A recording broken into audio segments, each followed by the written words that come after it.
Africa, we are one. There's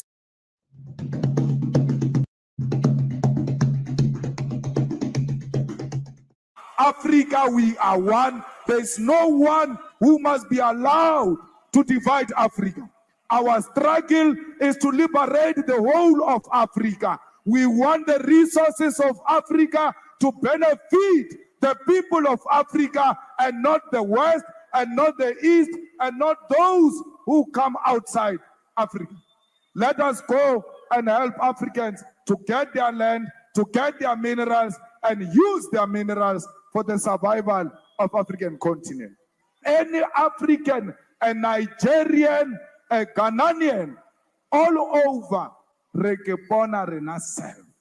because a pain of Africans, it's our pain, not only here, even abroad. Those in the diaspora, those people are suffering. They are harassing them. They've got no rights. In America, it's even worse. Africans are suffering everywhere. When they come back home, you still make them suffer. Why? What did these Africans do to you? Let's protect one another. Let us be one thing. Let us love our continent. Let us fight for our continent. Let Africa one day realize its own freedom. Let Africa one day stand on its own feet and say, I own my minerals. I own everything that belongs to this continent. Let Africa alone be able to say, enough is enough. Away with colonialism. Away with imperialism. Let the unity of African people reign supreme in all of us. We are Africans, and we are not going to apologize about that. We will defend the Zimbabweans. We will defend Africans in our townships because we are one thing. This is our continent. There is EFF in every blood of an African child. Let us stop self-hate. But when an African is in South Africa and he doesn't have papers, you beat them. Why? Because you hate yourself. You don't love yourself. You must see yourself in a Zimbabwean. You must see yourself in a Mozambican, because that's who you are. Mozambique, it's our home. DRC, it's our home. Botswana, it's our home. We were divided by the Boers who imposed borders on us. We never said we want borders. These borders were imposed on us by the colonizers. We are one people. The problems of Zimbabwe are our problems. We must help to solve the problem of Zimbabwe. We are praying that the people of DRC must find a permanent solution for DRC. We want the people of Western Sahara to get their land back. If you hate Zimbabweans, or you are not going to vote for the EFF because I say we must love Zimbabweans, please do that. If you are not going to vote for us because we love ourselves so much, then you can go away with your self-hating vote. Let's protect one another.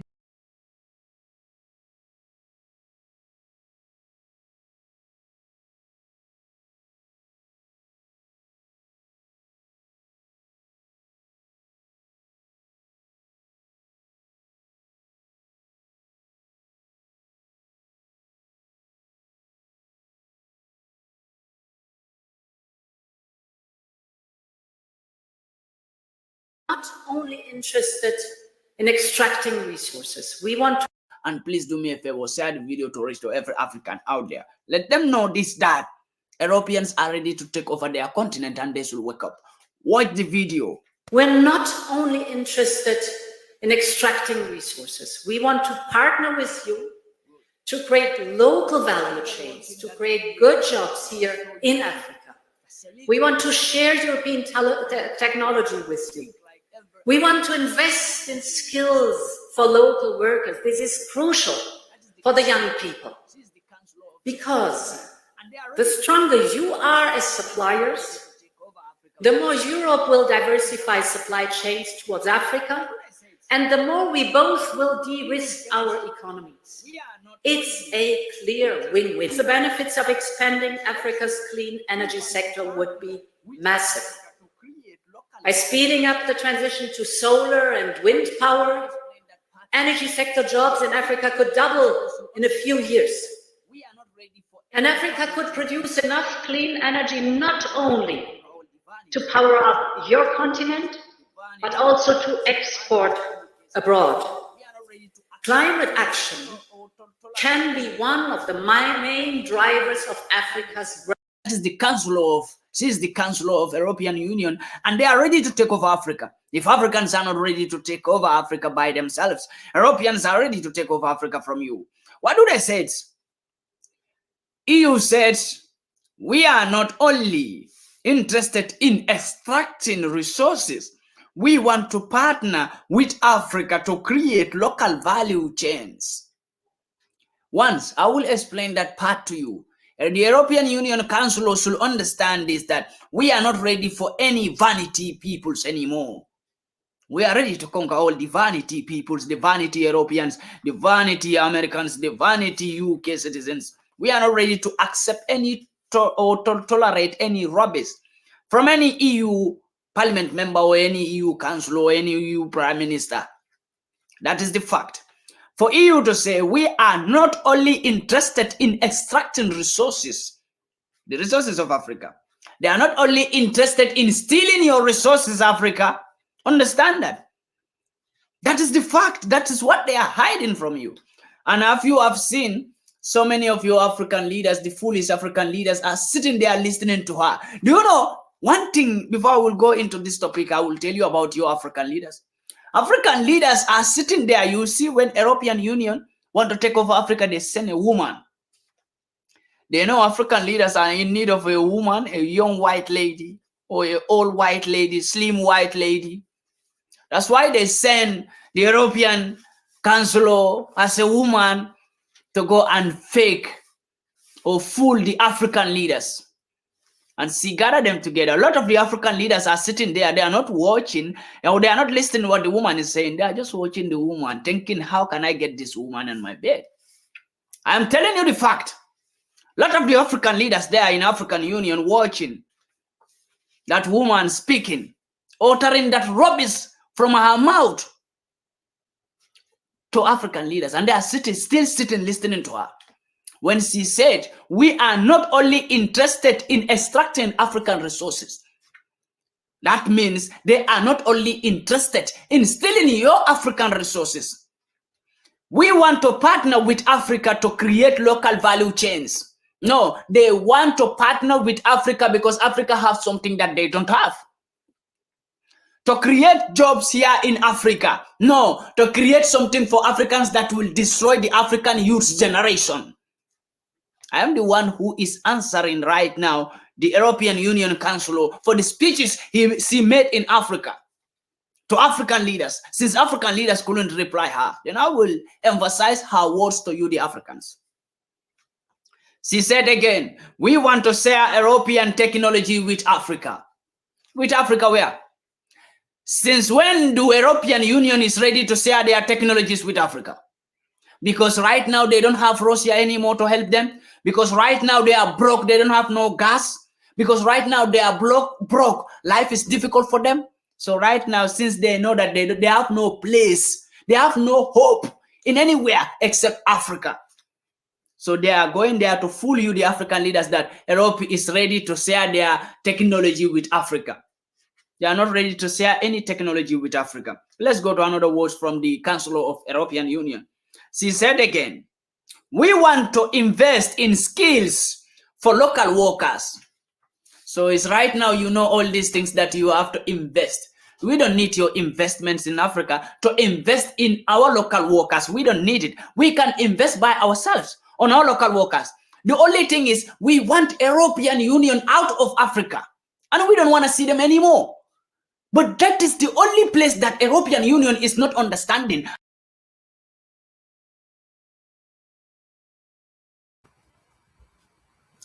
All right, folks, for those of you that are on, thank you for coming. We're going to start the show sharp 1 o'clock. So this is just an introduction just to keep you going. All right.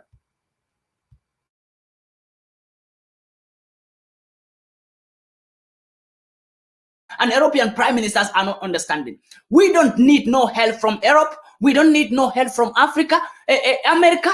We don't need no help from UK. We want to be free from your slavery, from your stealings, from your murdering Africans. You have more than millions of Africans. And we want to be free from that. And we are saying it's enough, it's enough. The European Union Council should understand this, that whatever she said there in a meeting with African leaders, those leaders are fools to listen to her. But we are not fools. And we are answering her that we don't want to see her in Africa. The European Union Council is in Europe. She is seeing that how Europeans are treating black migrants here. You couldn't settle that matter. You couldn't solve that problem. Black migrants are living here for 40 years without documents. You couldn't settle those matters. We have millions of black people, no job. You couldn't settle that matter under your feet in Europe. Europeans are always maltreating black people in Europe. You couldn't fight the human right of black peoples. Now you went to Africa because you know Europe have no resources right now and they have no gas. The only thing you want to do is to go and steal from Africa. And you went to those foolish leaders who are looking for a woman to sleep with. You went to those foolish leaders in Africa, those cowards. And I will tell the European Union Council that we watch your steps. And whatever you said, we put a meaning to it. You cannot fool Africa anymore as far as I, Pandemic, I am alive. I am going to tell Africans who you are and who European Unions are. That will be the fact. What did she say again? She said, this is crucial for the young peoples because the stronger Africans are the suppliers, the more Europe will diversify supply chains toward Africa. She said again, and the more we both will de-risk our economies, it is a clear win-win. Who win? You win. Of course, it is not clear win-win, but clear European win. Because at the end of the day, you scam Africa, steal all our resources. At the end of the day, you cause conflict between Africans. At the end of the day, you say Africans are killing each other. What kind of rubbish is that? What kind of life is that? The European Union, the only thing you are finding in Africa right now, because you have no gas, because you have no fuel, because you have no oil, because you have no place, no hope. The only place you can, you cannot fool Russia, but you can fool African leaders because we are fools as leaders. She said again, the benefit of expanding African clean energy sectors will be massive. No, the benefit of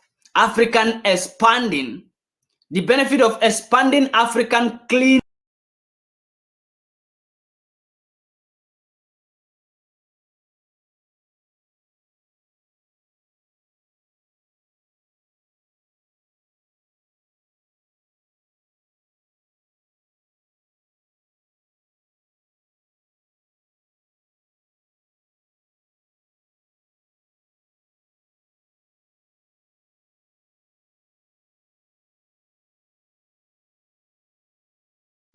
Malcolm called me the Sunday that he died. I was working Basin Street East. He said, Brother Greg, you coming by today? And I said, Malcolm, I love you. And I said, I love you so much, I don't even want to take a chance to be there. He said, what do you mean, Brother Greg? I said, well, I close tonight, Sunday night at Basin Street East. And I said, but I had my wife book me a flight into Chicago at 8 o'clock this morning, and I'm going to Chicago, and I had way beneath my salary booked me into a college about 10 miles from the airport. And I'm going to go there and speak this afternoon, and I'm going to stay there until they tell me you dead. Because I'm not going to let this government get two of us for the price of one.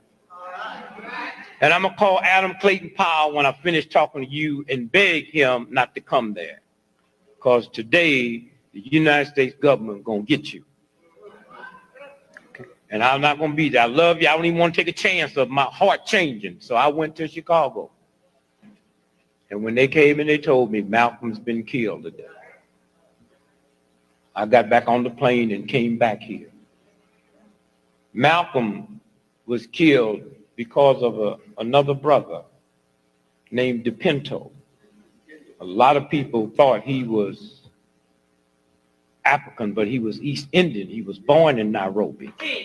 He's the one that changed Malcolm's head from black nationalist to Pan-Africanism and made that connection from here to there. And the government said, we can't let this happen. He's the one that persuaded Malcolm when he went to Africa and stayed 7 weeks and met with all the real leaders. And then he's the one that discussed with Malcolm of bringing racism to the doorsteps of the UN. And as Malcolm was being shot dead in New York City, DePinto was being gunned down in Nairobi. All right. Same time. All right? Same time. So don't tell me about no black Muslims. The same time. Same time. Malcolm was being gunned down. Now, let me finish this by saying this. And you folks out there on radio, when we cut off, that's why you should be here. Yeah, y'all come on down. Yeah. We'll be here. We're not, you know, if you get here late, we'll be here next week. Just wait on us. You ain't got nothing to do. Nothing to do. Now, let me show you how this white racist system treats black folks. The black folks that they got to kill Malcolm, Malcolm was standing on a stage like I am. They threw a smoke bomb in the back. When everybody got to watch the commotion, the brothers ran up with double-barrel shotguns and shot him. But under the Freedom of Information Act, we were able to get the autopsy of Malcolm, and all the bullets in Malcolm is going down. Now, I can't stand on this stage and y'all down there pointing up, which means the government has such a low view of those black folks that would do it. They didn't even give them real bullets. They gave them blanks. Malcolm was shot from the ceiling top. And also under the Freedom of Information, the CIA have been forced to admit that they rented the Audubon Ballroom a week before. And that's when they went in there and tore them walls out and put them guns in the wall and shot him from a downward projection. That's what this game is about. But Malcolm lived a good life. Yes, he did. The movie did not portray that. Of course not. The movie was an insult. Yes. I mean, here my man get killed, ain't got no insurance, no money. Betty pregnant with twins, got 4 kids, and then have 2 more, and then go ahead and raise them and go on and get her a doctor's degree. And in that old heathen movie, they ain't got room in that to tell me about what Betty did. But can show Malcolm snorting coke and having sex with a white woman in a car. This is a black person that did that. And then show Malcolm putting his head in a toilet. Now that's in the book, page 122. Malcolm has never put his head in a toilet. So if that shows up in the book, the conspiracy goes all the way back to Alex, who didn't write Malcolm, nor did he write Roots. A white boy, the senior editor of Playboy magazine, Murray Fisher, wrote both them books. And as we stand here now, them 2 books makes about $7 to $8 million royalty right now every year. Then how come when Alex died, they had to auction off his stuff to pay off his bills? How come they didn't attach his royalties? Because he don't get no royalties. That's the game. All right? The whole book's a lie.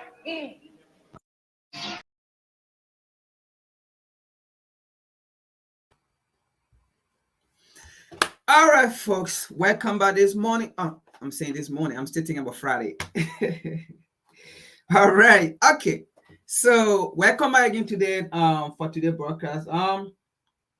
So once again, my name is Frank, host for the Revolutionary Repatriation Educational Lecture Series. Welcome you all this morning. Sugar, how you doing? Welcome. Todd, how you doing? Welcome.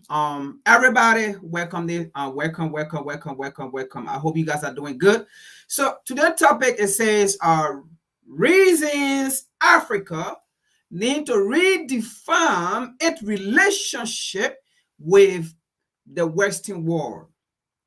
Reason Africa need to redefine its relationship with America and with Europe.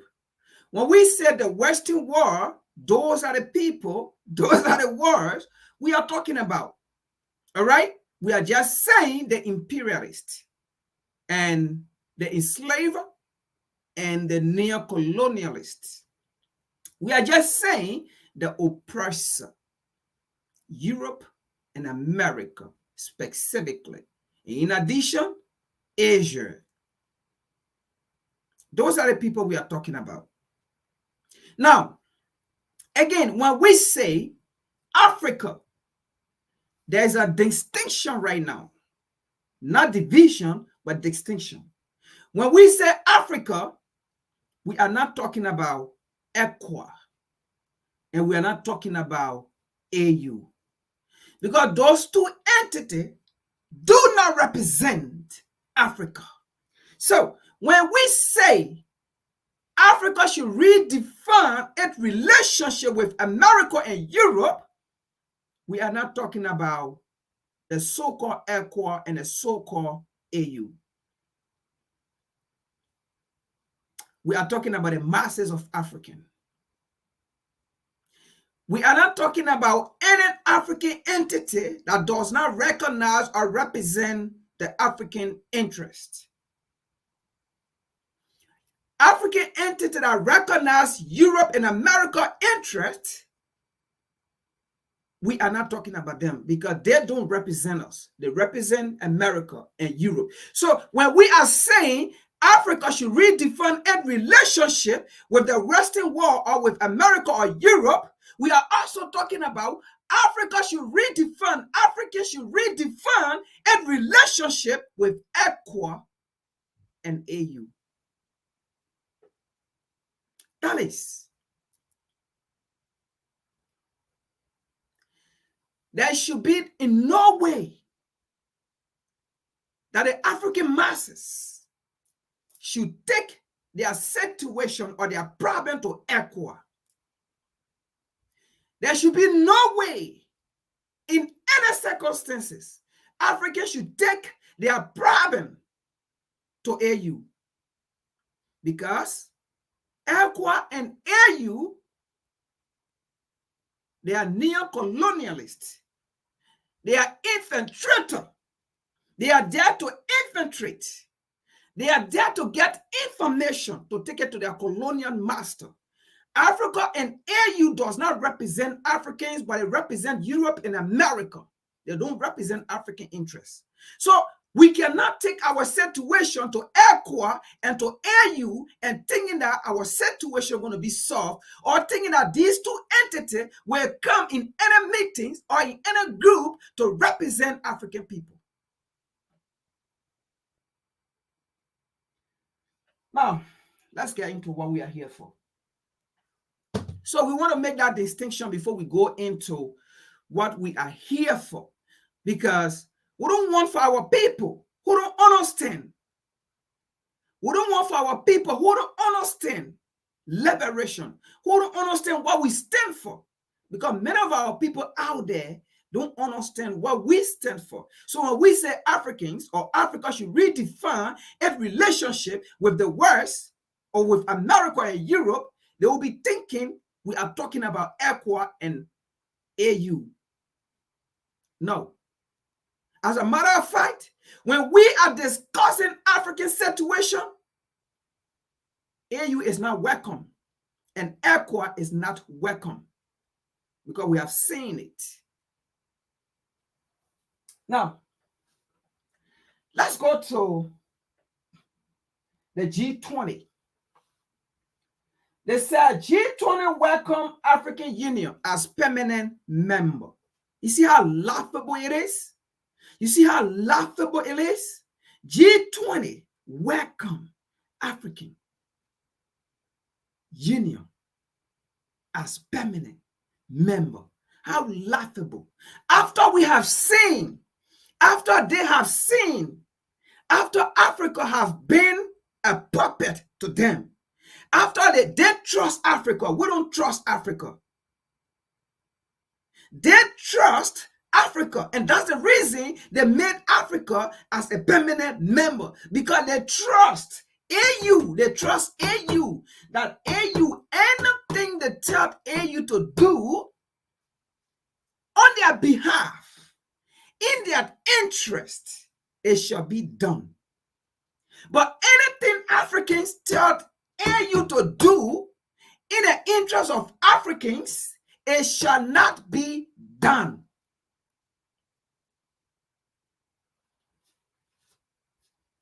So it is not something that we're going to rejoice to say it. Africa or AU is now part of the G20. What is the power AU have to be part of the G20?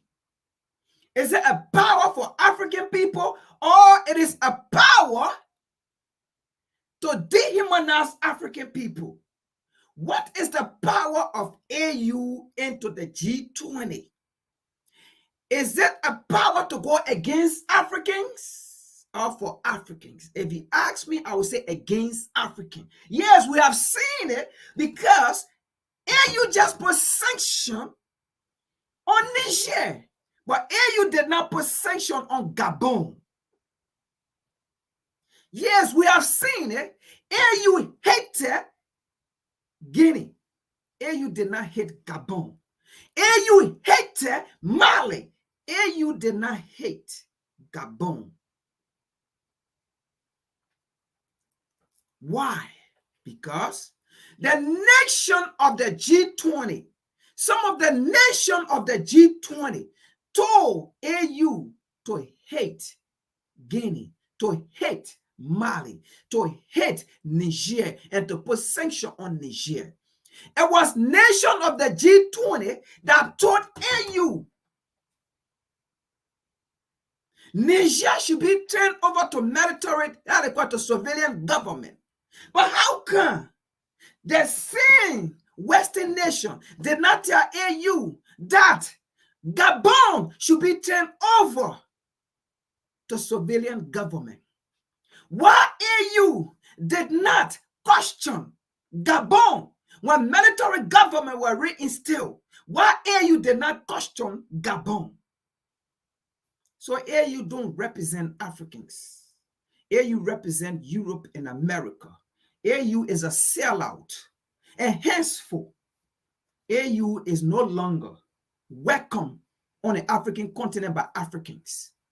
Where we see AU, if any African leaders, you attend any AU summit, we will boo at you. If any African leader, you attend any ECOWAS summit, we will boo at you, because those summits will not be in the interest of Africans. Will be something, an agenda that they will discuss for Europe and America. Whenever, henceforth, going from now on, whenever we see AU and ECOWAS having a meeting or a summit, it is a summit or a meeting passed to them by Europe and America to discuss an agenda in the interest of Europe and America. We have seen it. AU and ECOWAS have been unable to discuss issue of African interests. They never discuss DRC Congo. They never discuss Niger. They never discuss Guinea. They never discuss terrorist activities.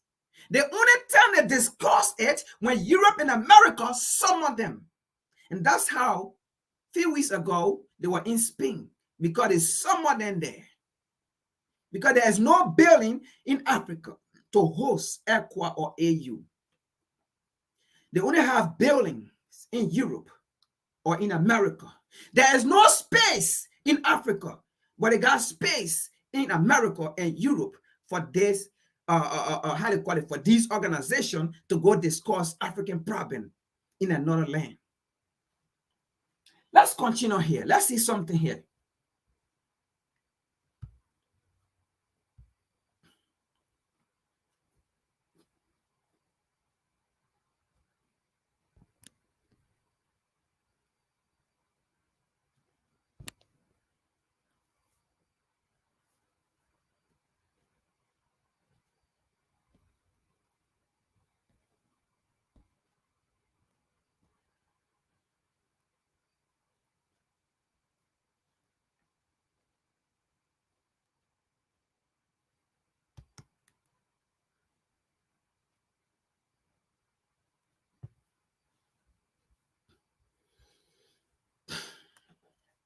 Now, you see, before an African can become part of any American organization or any war organization, that African have been trained. Or before an African can serve on any war stage, that African have been trained not to represent Africans, but to represent their colonial master, to represent Europe and America. That person is an eye to Europe and America in Africa. We have seen that over the years, Africans have served on the United Nations. What did the United Nations do to solve peace and security in Africa? Kofi Annan did not do it. Kofi Annan, an African, a black man.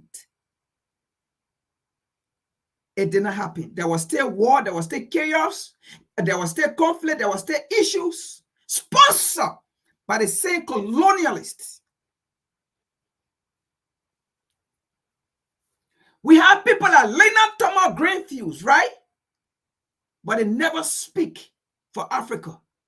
They never speak against the issues in DRC Congo, Leonard Thomas Greenfield. But the moment the issue happened in Ukraine, she was at the forefront preaching.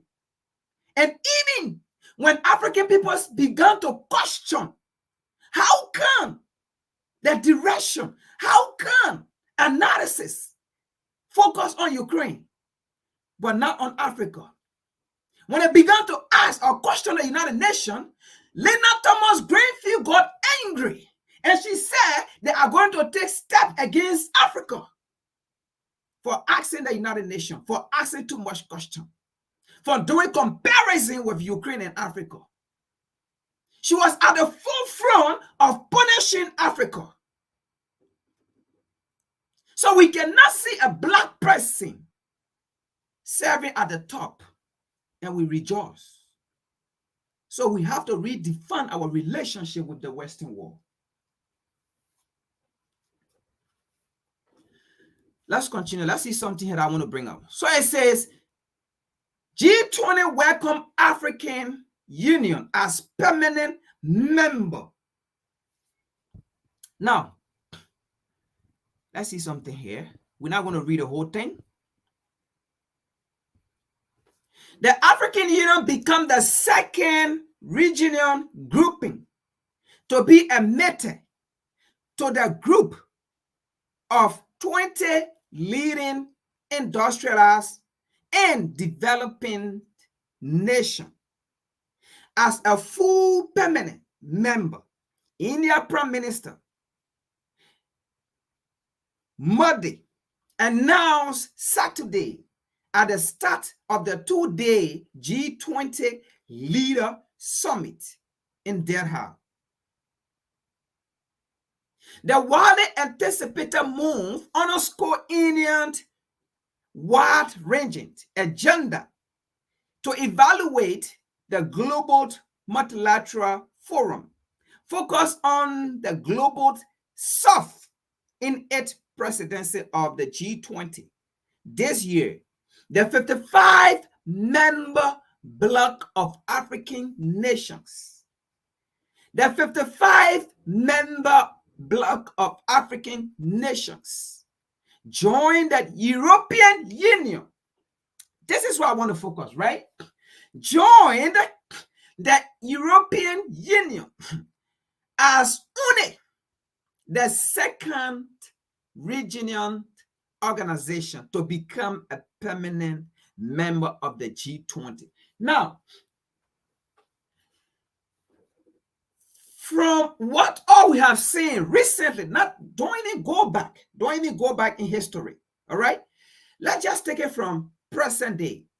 From what we have seen recently, the attitude of Europe and the United States, do you think African Union becoming permanent member of an European Union, of an European control organization, is it in the interest of Africans? AU joining the G20, where that solve the issue of Africans on the African continent, both home and abroad? Will they listen to Africans' interest? They never listen to the people in Niger. They never listen to the masses of Africans, both home and abroad. They never listen when we say we don't want Bazoo. When we say Niger does not have current, how can we give electricity or gas supply to Europe and America when Niger, when Africa does not have it, when African nations do not have it? And Europe and America got angry and upset about African voicing out, about African putting their interest to the war. They got angry and they asked AU to put sanction on Niger, and AU did it. They told ECOWAS to go and invade Niger, and AU was about to invade Niger, not listening to the African people. So do you think AU being part of the G20, where AU solved the problem of African people? When recently we have seen AU have been an enemy to African people. When recently we have seen ECOWAS have been an enemy to African people. Just how the Western world are enemy to African people, that's how AU and ECOWAS are enemies to African people. Just how Europe is an enemy to Africa, that's how ECOWAS and AU are enemy to Africa. They are enemy because they serve the interests of their colonial master. They are enemy because they refuse to be free. They are enemy because they love to call people master. Then people calling them master. They are enemy because they love to be whipped. Then they're whipping people. They are enemy because they love to give supply to their enemies, or they love to give supply to their master, than to give supply to their people. They are enemy because they love to see African people suffer. Then they are colonialists suffer. They love to give resources, African resources, to the imperialists, to their master, then African people themselves enjoying their resources. They hate, AU and ECOWAS hate to see African people rise. AU and ECOWAS love to see African people being referred to as third world country. AU and ECOWAS love to hear that Africa is a poor continent, so that they can continue to supply the resources to Europe and America. They love it. And that's why AU and ECOWAS are enemies to Africa and to African people. If you are not in the interest of African people, you are enemies. Because someone may ask, someone who don't understand, they may ask, how can you say AU and ECOWAS, they are enemies, when AU and ECOWAS, they are African entity and they are ruled by Africans? If if you are an African entity or organization and you apply the agenda of Europe and America against Africans, you are an enemy. If we can refer to the neo-colonial or to the colonialists, to the imperialists, to the enslaver as enemies, you are an enemies. Because you carry on, you uphold and support the agenda of them and not us. You are an enemy. So India, I know you are fighting for your own interests in Africa. So you have to fight to say you want for AU to be part of the G20, a so-called G20. That is not our concern as a revolutionary. That is not concern as Africans in this 21st century. That is not our concern. We are not so eager of African people joining an European organization. What we are concerned, what you need to be talking about, India, if you sure you love African, tell the West to leave Africa. That's what we need. That's what we ask for. Let them leave Africa. Let them leave us alone. Let them leave us for us to make our own decision. We have choice or choices. That's all we need. We don't have to come to Europe. We don't have to be part of any European organization to be recognized. We don't. So we're going to take this out.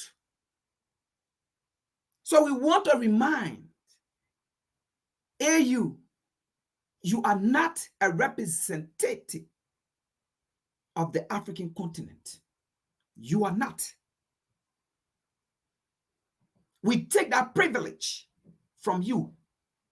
Say you don't understand that it is a privilege to represent Africans and for African interests. You don't understand. We take that privilege from you. Maybe Europe and America can keep that privilege for you, but not Africans.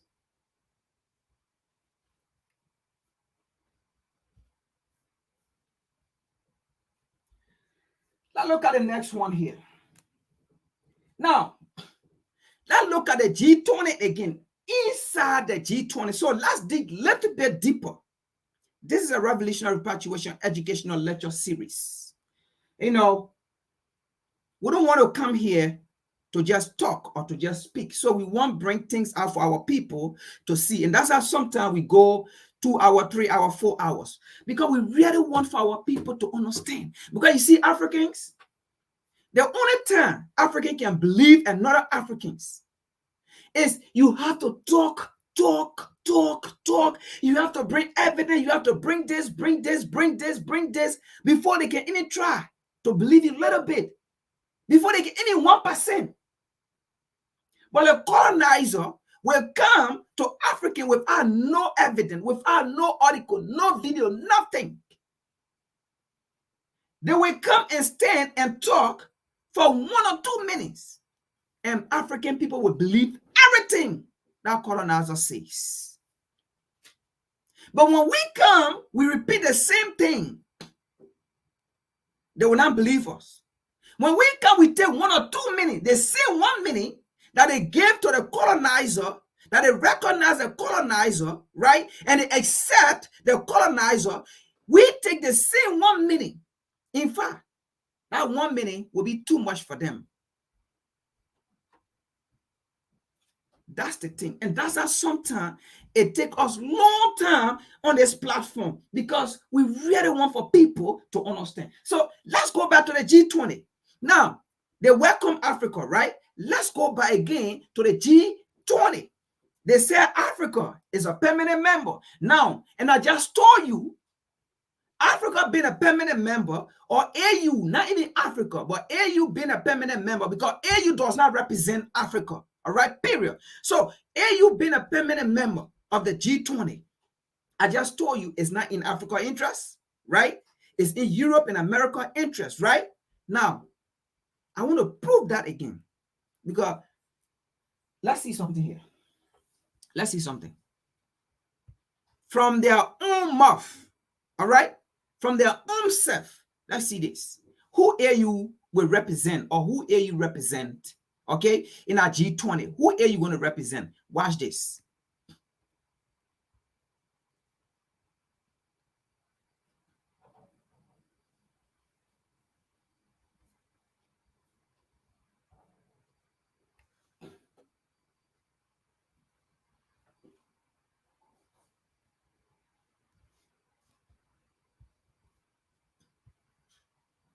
Now,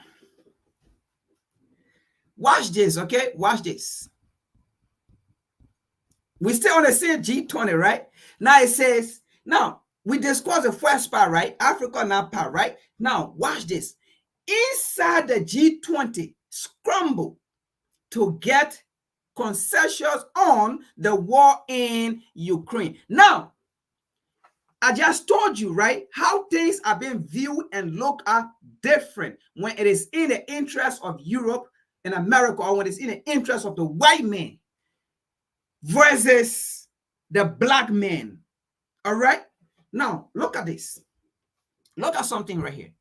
First of all, let's see here, okay? Look at this right here. Wash up. Now, let's read a bit, and then so that you can just get a concept, and then I will come back down here. I want to read here. This is where my focus is, right? But I see something here. Let's just try to connect something. Let's just read something for fun. It says, at last minute agreement on the Ukraine portion of the G20 summit. Statement kept the entire document from the trash heap, but it took dropping a reference to Russia aggression against Ukraine to do it. All the members of the group, that means the G20, right? All the members of the group of top war economics spent weeks in fierce negotiation. Now, first of all, look at this. The whole 20, the whole group, how they call it, or G20, right? The whole group, all the nation in there, right? Their focus was on Ukraine. Since when? Since when have the war? Now, the last time I listened to the idiots of how they call it, the ECOWAS, all right, or chairman or whatsoever stuff in Spain. He said the war is a global community, that they have to take action against Niger, right? Since when have the war, the entire war, the global community discussed peace in DRC Congo? As far as we are concerned, since the division of Africa in 1884 Berlin Conference, DRC Congo have never seen peace. And the situation in DRC Congo, it is caused by Europe and America along with Israel. Since when have they? Since when have the global community come together to sanction the United States from invading Libya, from killing another African leader wrongfully? Since when is our global community? But let's continue here. Let's continue here, right? Now, spend weeks in fierce negotiation over every element of the 35-page commune, that is in French.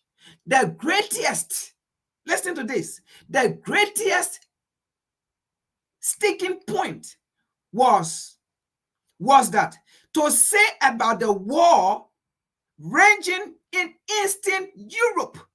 Listen to the greatest, right? Concern, discussion, argument, issues, the greatest was the war in Eastern Europe. Not least because Russia, a member of the bloc who oppose condemnation of Moscow and show of support for Kyiv. Now, listen to this again. They say, right, like I was saying, like this, the stupid ECOWAS leader said the war is a global community, right? Listen to this. If the war is a global community, why in the same meeting, right? In the same G20, okay? They went ahead to vote. They see Europe and America to put sanctions on Russia after they have passed through how they call it, ECOWAS and AU, and African people are not honoring it, okay? And African nations and Africans stand with Niger. So what did America and Europe do?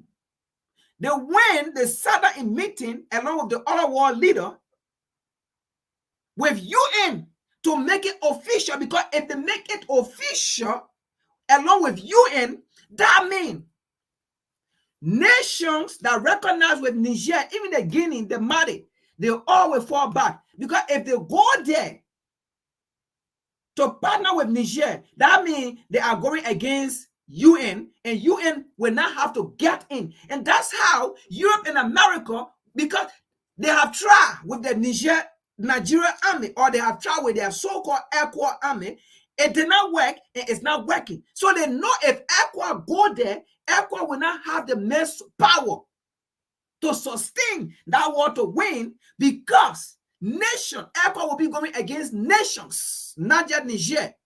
So they pull back. So Europe and America, they found a way to beat around it, okay, to make that sanction against Niger official.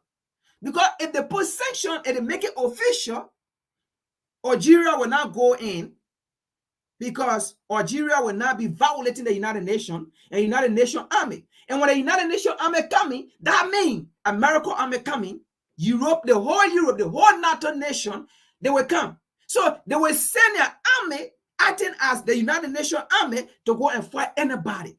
Listen to this, folks. This is a revolutionary patriotic educational lecture series. So in that meeting, they all agreed, they voted to put sanctions on Niger.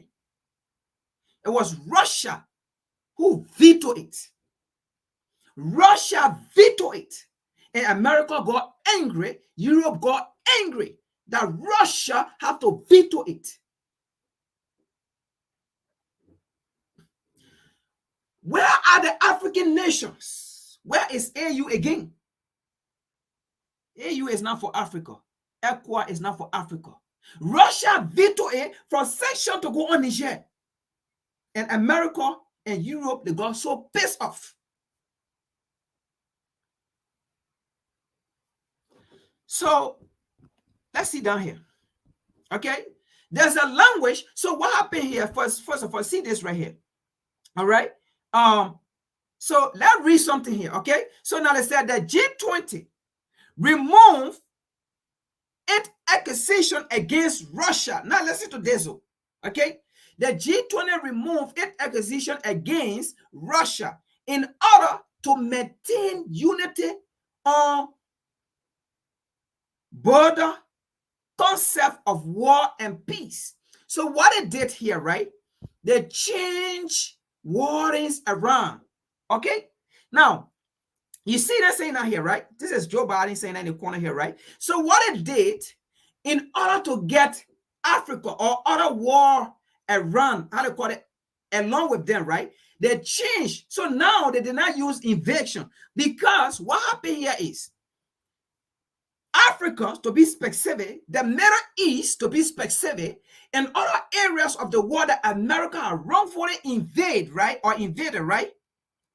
So what it did, because you know, those nations along the African continent have questioned America, have questioned Europe, and said, well, wait a minute, how can you say Russia invading Ukraine and you want to put sanctions on Russia and you want us to go against Russia, but you, they say United States and Europe, you are the father of wrongfully invading other nations. So for that reason, right, nation went against nation turning their back from Europe or from the NATO nations, right?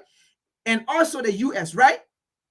So what it did now, the US and its NATO nation went and sat down in their private meeting and came out. They said, look, we got to change the word. We cannot say invasion, right? But yet they changed the word, but it did not work. Listen to this right here.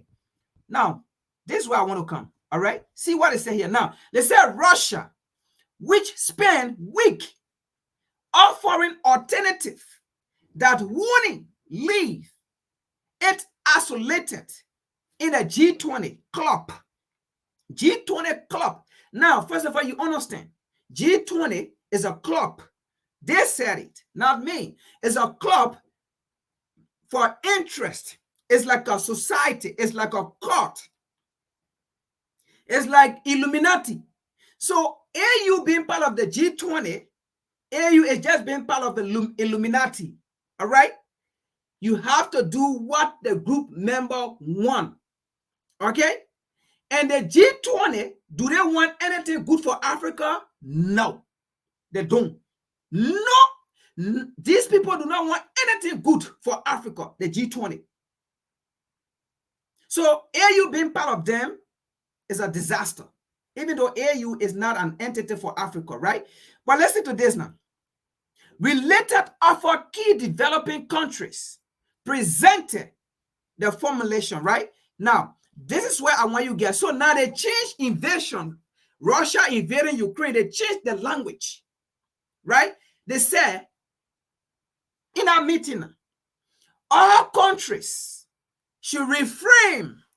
All countries should refrain from action against the territorial integrity and sovereignty or political independence of any state. You see how they sound good? So now, if you read this, there's no invasion in here, right? So Russia, let's say Ukraine is a territory, right? And Russia is there. So Russia have to lead that territory. Ukraine is a political boundary, right? And Russia is there. Russia have to lead that political boundary. Ukraine is a sovereign nation, right? Russia is there. Russia have to lead that sovereign boundary, right? So you see how they put it. So now they said, no, we cannot use that. So we have to use a word that other nation will be on our side. But here is the question. Is Niger not a territory? Is Niger not a sovereign nation? Is Niger not a place with a government, with a people, language, culture? Why is France refusing to leave? Why is France military there and they are telling French military to leave? Why is America military there and the citizens are saying they should leave? Why are they refusing?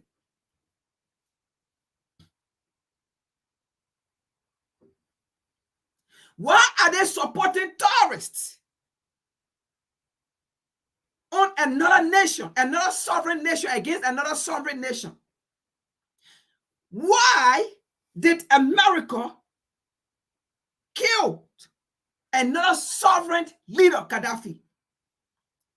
So there is no way you will frame your war.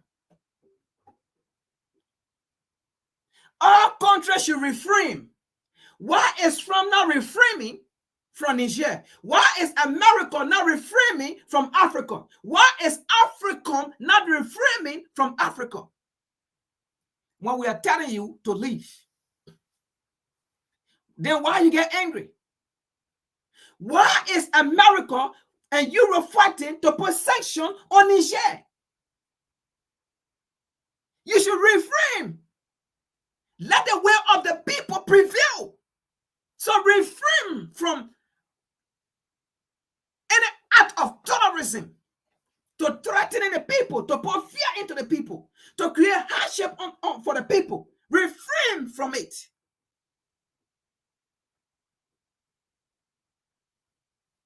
So you see it, right? All countries should refrain from action against. So why are you taking action against Niger? Why are you taking action against African people? Against the territorial integrated and sovereignty or political independence of any state. That paraphrasing was not included in the G20 ballot declaration nearly a year ago. So why now they change it? Because Europe and America have seen that people have noticed them of the same thing they're describing Russia or in Ukraine. They have done worse than Russia in the war. And they are seeing that the war, nations are going against Europe and America. So they need those nations to come by. So they have to go and paraphrase their wars, right? Let me see what Biden was saying here. I don't know if I can see it said. If not, we will go. We'll move on.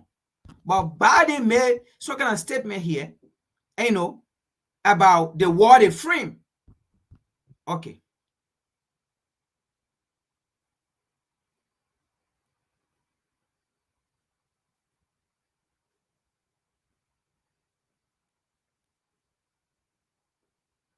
You see? So, the fact that we have consensus around the document was far from cleared until the very last moment, explained a senior EU official who, like 4 others from the Biden administration and European government, was granted and omitted to discuss sensitive diplomatic dealing.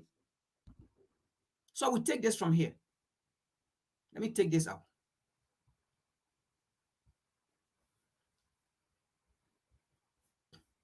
So you are seeing what is going on, right? When it comes to the white man, when it comes to Europe and America interests, they do not care about African people. So now, I don't have to ask you about what are AU being part of the G20, right? Now, I don't really care what they are saying in that meeting about paraphrasing or phrasing words, to say all nations should be what. I don't care. That is not my concern. My concern here is, what are we doing, we as Africans? Are we going to say AU represent Africans? Are we going to say ECWA represent Africans?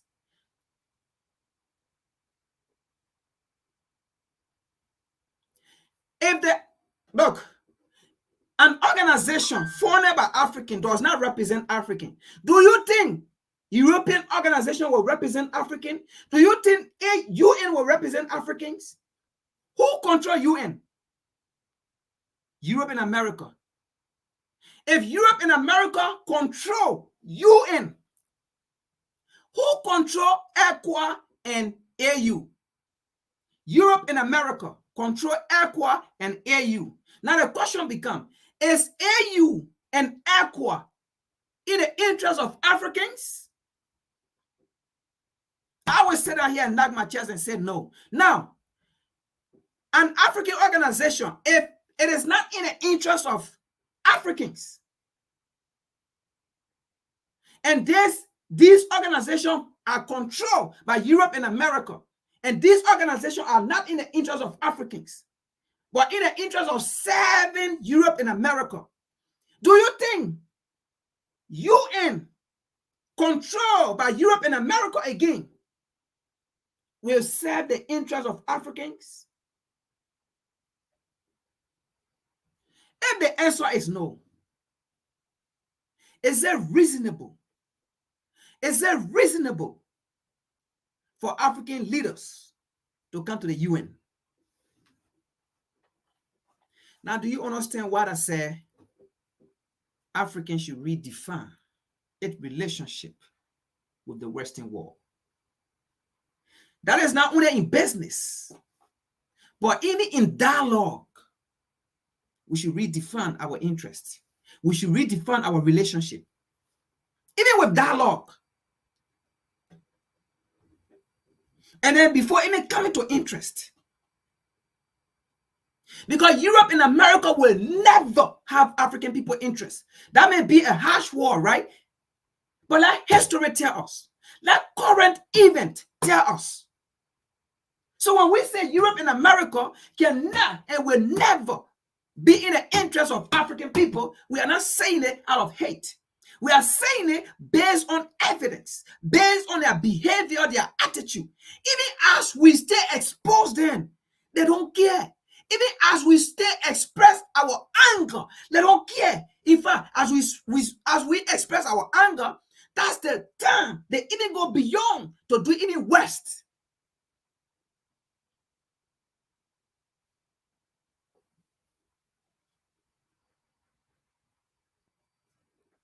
You may say, what are you talking about, right?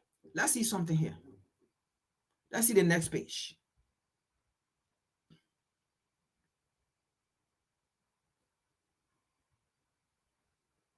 Let's see the next page.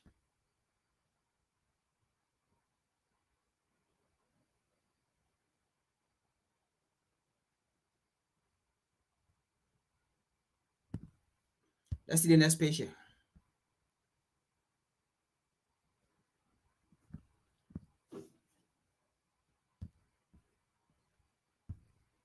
Yes, Nkrumah, it's true.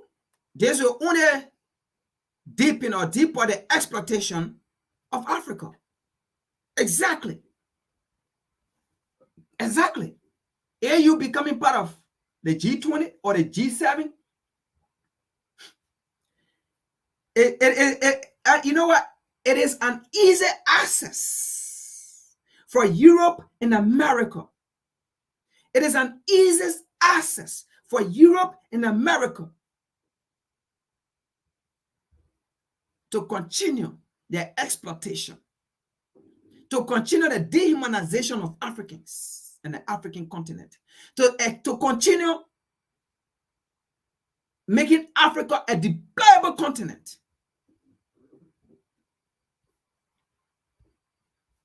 Because Africans were ready to go kill Africans. ECWA was ready. ECWA was ready. Tinubu was ready to go kill Africans. For America to live better life. Tinubu was ready to go kill Africans. For Europe to live better life. Tinubu never cared. Tinubu was ready to waste African blood. Tinubu was ready to waste African blood like waterfall, like river. Tinubu was ready. Tinubu was ready. ECWA was ready to go waste African blood. So can we say ECWA serve our interests? Absolutely not. After all, it was the same ECWA that sat down there when America told her not to step in Liberia. ECWA sat and watched Liberians kill each other and their blood flow like waterfall. It was the same AU that the United States told not to intervene into the war in Liberia, and AU stopped. America told them, when we're ready, we will tell you ECWA to go in. We will tell you AU to go in. And weapons that were being used in Liberia were American weapons. American-made weapons. So it is not a strange thing for ECWA to sit and wait and watch African people die. And then people read and say, it was ECWA that carried peace in Liberia. No, it was a mandate given to them to wait. And when America got ready and said, we are ready for peace now, then they said ECWA and they said AU there. But as an African entity, do you have to take order from Europe and America? Why your people die? Why you see another African die and beg for life? Aren't you seeing how the entire Europe, they are fighting for Ukraine? Are you not seeing it? Are you not seeing the billions of dollars America have put into the war in Ukraine? Are you not seeing the billions of dollars Great Britain or England have put into the war in Ukraine? Are you not seeing it? Are you not seeing how Europeans are saying Ukraine is fighting for Europe? Are you not seeing it? Are you not hearing us saying it? How Ukraine is fighting for Europe. I thought you were going to say Niger is fighting for Africa. I thought you were going to say that. I thought you were going to say Guinea is fighting for Africa. I thought you were going to say these nations are collaborating to fight for the liberation of Africa. But no. You want to go fight for Europe in America's interest and then destroy your people. Let's continue here. So we have to redefine our relationship with the West and with ECOWAS and AU. There is nowhere in the world African people will take that problem.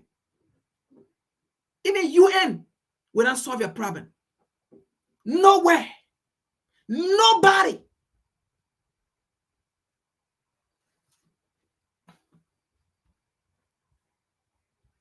So it is a waste of time to be coming for this so-called European meeting.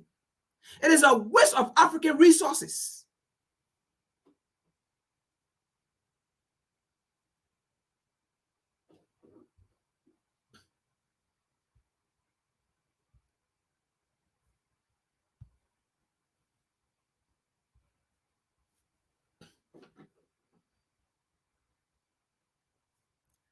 All right. Let's see this video, right? And see how Europe, how the West know how to use wars to lie to Africans. But you see, we Africans, it is very hard for us to learn.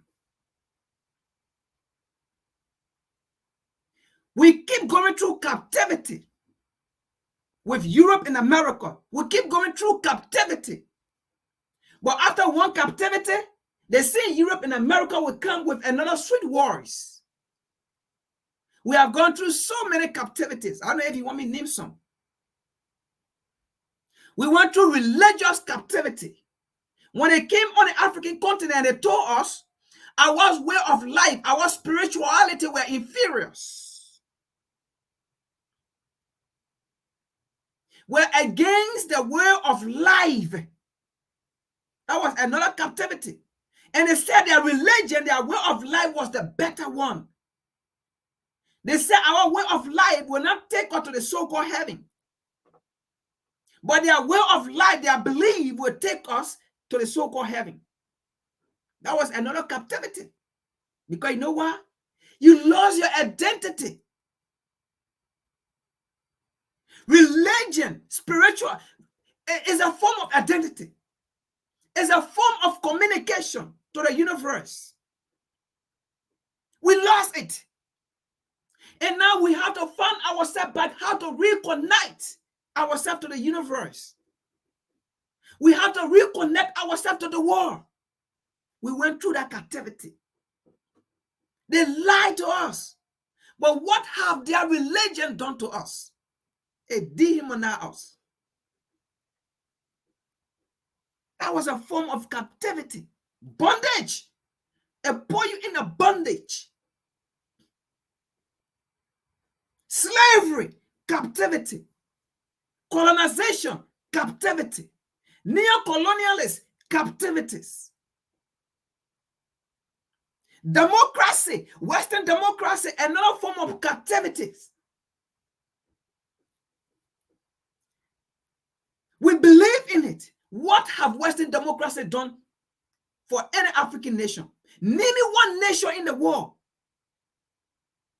that you will say it prevailed because of European or American democracy.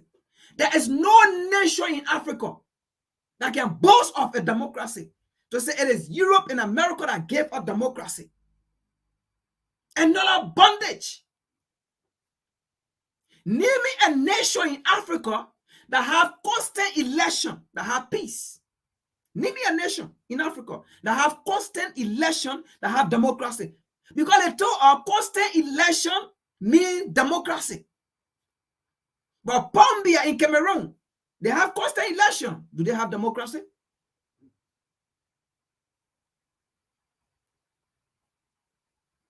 another form of bondage. So they are always good with words. And each time they come, we African, we don't learn, we don't remember nothing. And we keep falling for their lies and other lies. Look at.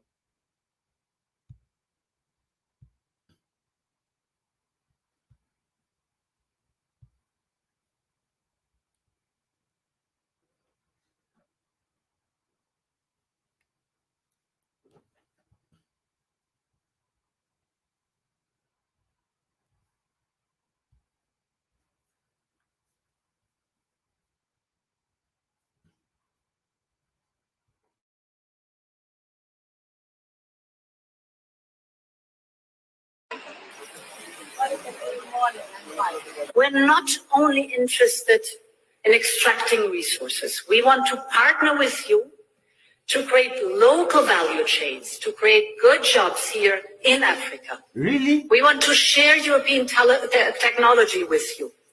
We want to invest in skills for local workers. This is crucial for the young people. Because the stronger you are as suppliers, the more Europe will diversify supply chains towards Africa, and the more we both will de-risk our economies. Really? It's a clear win-win. The benefits of expanding Africa's clean energy sector would be massive. By speeding up the transition to solar and wind power, energy sector jobs in Africa could double in a few years. Wow. And Africa could produce enough clean energy not only to power up your continent, but also to export abroad. Climate action can be one of the main drivers of Africa's growth. Really? Wow. But for this, Africa needs massive investment. And Europe wants to be your partner. Wants to be your partner in closing this investment gap. So as Lavandala made this statement during Africa, European Union, climate change, whatever nonsense, Africa should never trust the European Union. These guys are liars. As Lavandala is a liar. This is the same woman who is giving billions of dollars to Israel to kill innocent Palestinians. She can't be trusted. Poverty in Africa is a multi-billion industry which Europeans are benefiting from. If Africa becomes powerful, what happens to UNICEF? What happens to US of Aid? What happens to all these NGOs, whatever corporations in Africa? What happens to them? It is not in the interest of Western Europe and America for Africa to be powerful. Africa should never trust these people. They are lying. As Lavandala is a liar. I follow that woman carefully. That woman is a liar. That woman never speaks the truth. She's always lying around the world. And we must not trust that woman. Africa should be smart. Currently, we are in a multipolar world. We are lucky. Let us take advantage of Russia and China today. You see, when I talk about Russia and China, people misinterpret my words. Sorry, folks. Let me say something there. So he says something, right? Now we need to look into it too and see. Because a lot of time people will say, but even China and Russia, they are also coming to exploit Africa. Even China and Russia, they also have their own interests. Of course.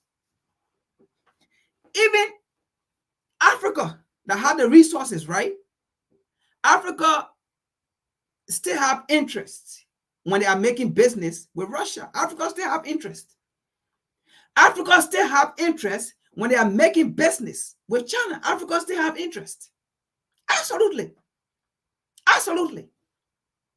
It's like a man going to a woman to propose to a woman, or it's like a man going to a woman wanting to like that woman, or it's like a man coming across a woman and like that woman, or it's like a man coming across a woman and greeting that woman.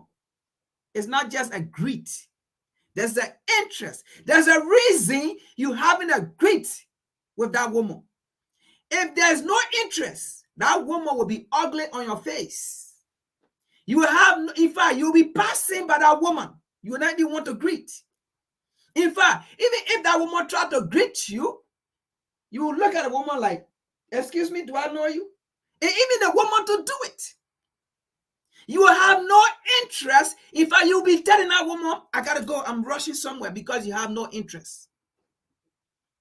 But because you have interest and you see this girl, you have to greet this lady because you want to ask her for her number.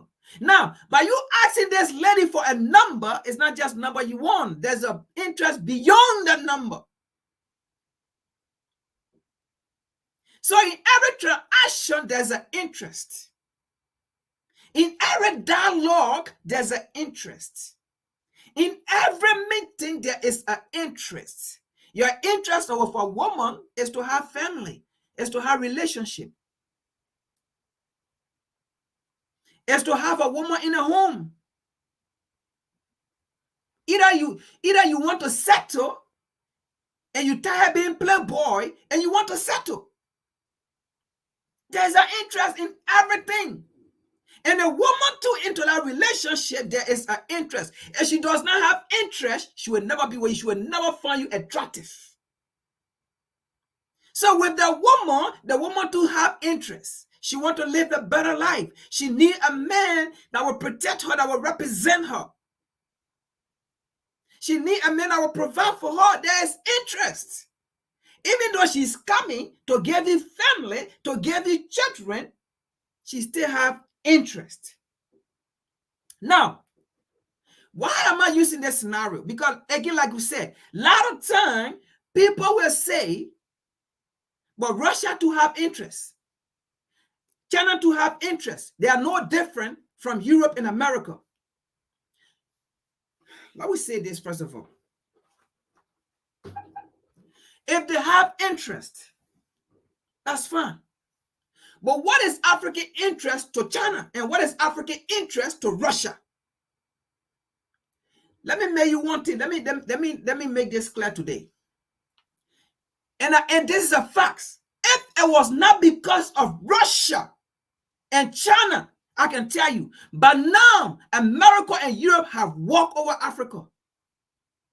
Because it has reached to a point, America and Europe, they can do anything for them not to go down. Right now, America and Europe know that. Because of the BRICS. Because of the BRICS, they cannot try anything stupid with Africa. They will be fighting the BRICS nations. Just how the NATO nation are protecting each other. Just how the NATO nation are protecting France. That's how the BRICS is. So America is very cautious right now.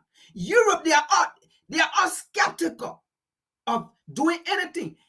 If Africa at some point were not friendly with superpower like Russia and superpower like China, and second, India, I can tell you, America and Europe, they have no regret using their army to fight.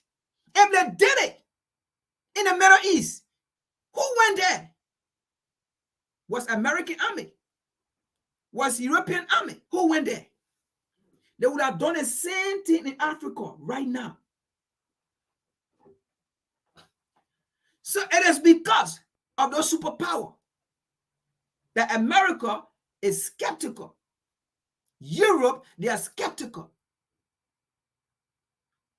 It's better for America to destroy Africa. It's better for Europe to destroy Africa than America to go down. I know it's a harsh word. Even they themselves, they know it. It's a harsh word to say.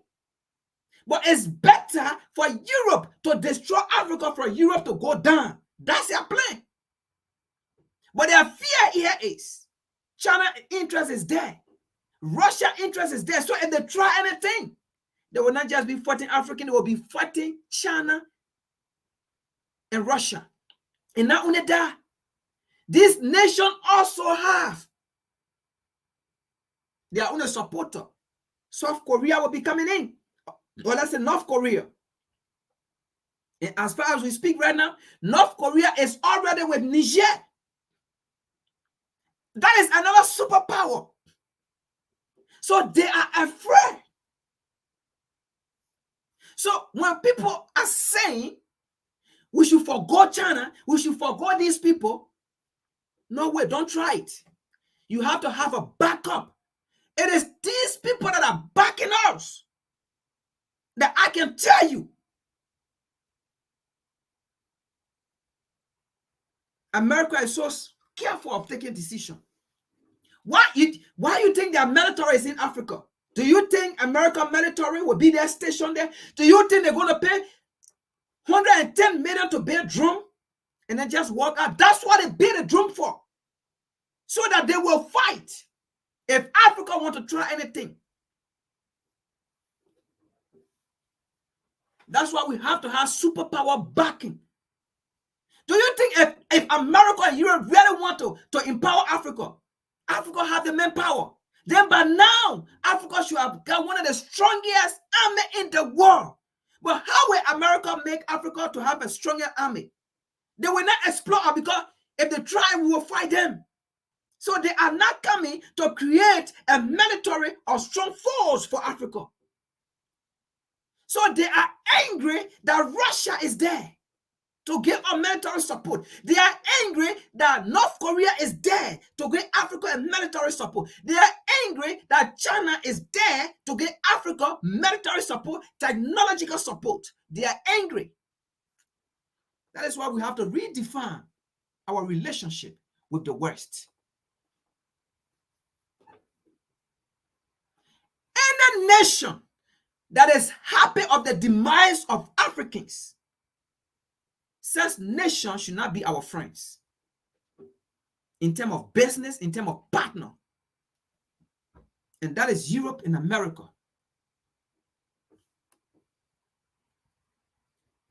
So we are not stupid. When people say we should let Russia go, you're going to be like a desert to tell Europe and America, then come. And without other superpower support to back up, we can't win Europe and America. We will not win them because Europe and America, those are two. That's what they did in the Middle East. So we have to learn from the Middle East. We have to learn from past mistake. So we are not. Why do you think they are trying so hard to defeat Russia, to defeat China? Because they don't want to come directly to fight Africa, because they already know the kind of mindset we have for Europe and America. They know that when we say Africa enemies, it's them, the imperialists. They know that. So the way in which they came for the first time, they came directly. They came the second time, they came directly. Because the first time they came directly, the colonizer or the enslaver. The second time they came directly, the colonizer. The third time they came directly, they start killing our leaders. This time around, they are a little bit careful. So they want to get rid of the superpower first. If they can get rid of them, it will be nothing for us. Africa will be nothing. That's why they are running every propaganda. Why do you think they changed their statement from Ukraine, Russia invading Ukraine to no nation?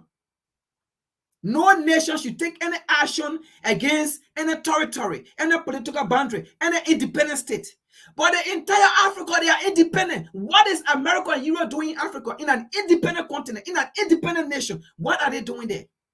Are they not the one training military to go overthrow other presidents? When these imperialists, are they not the ones supporting terrorists?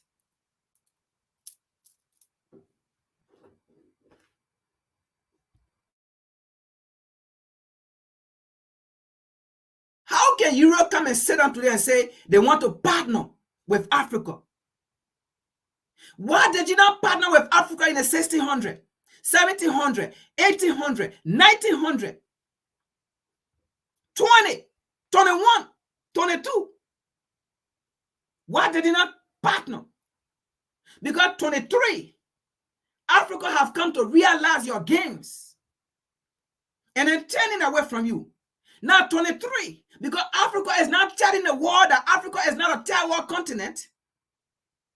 Africa is not telling the world that America is a third world country. Africa is not telling the world that Europe, they are the third world country. And the world have come to realize that Africa is not a third world continent, but Europe and America, they are the third world because they have nothing.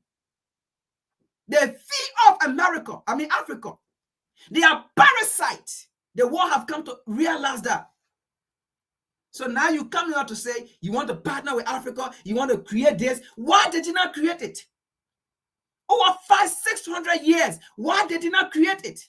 You used the resources and created the life, and created the technology, and created everything, your economy. You did not create it. And then in it, you call insignificant, you call shithole.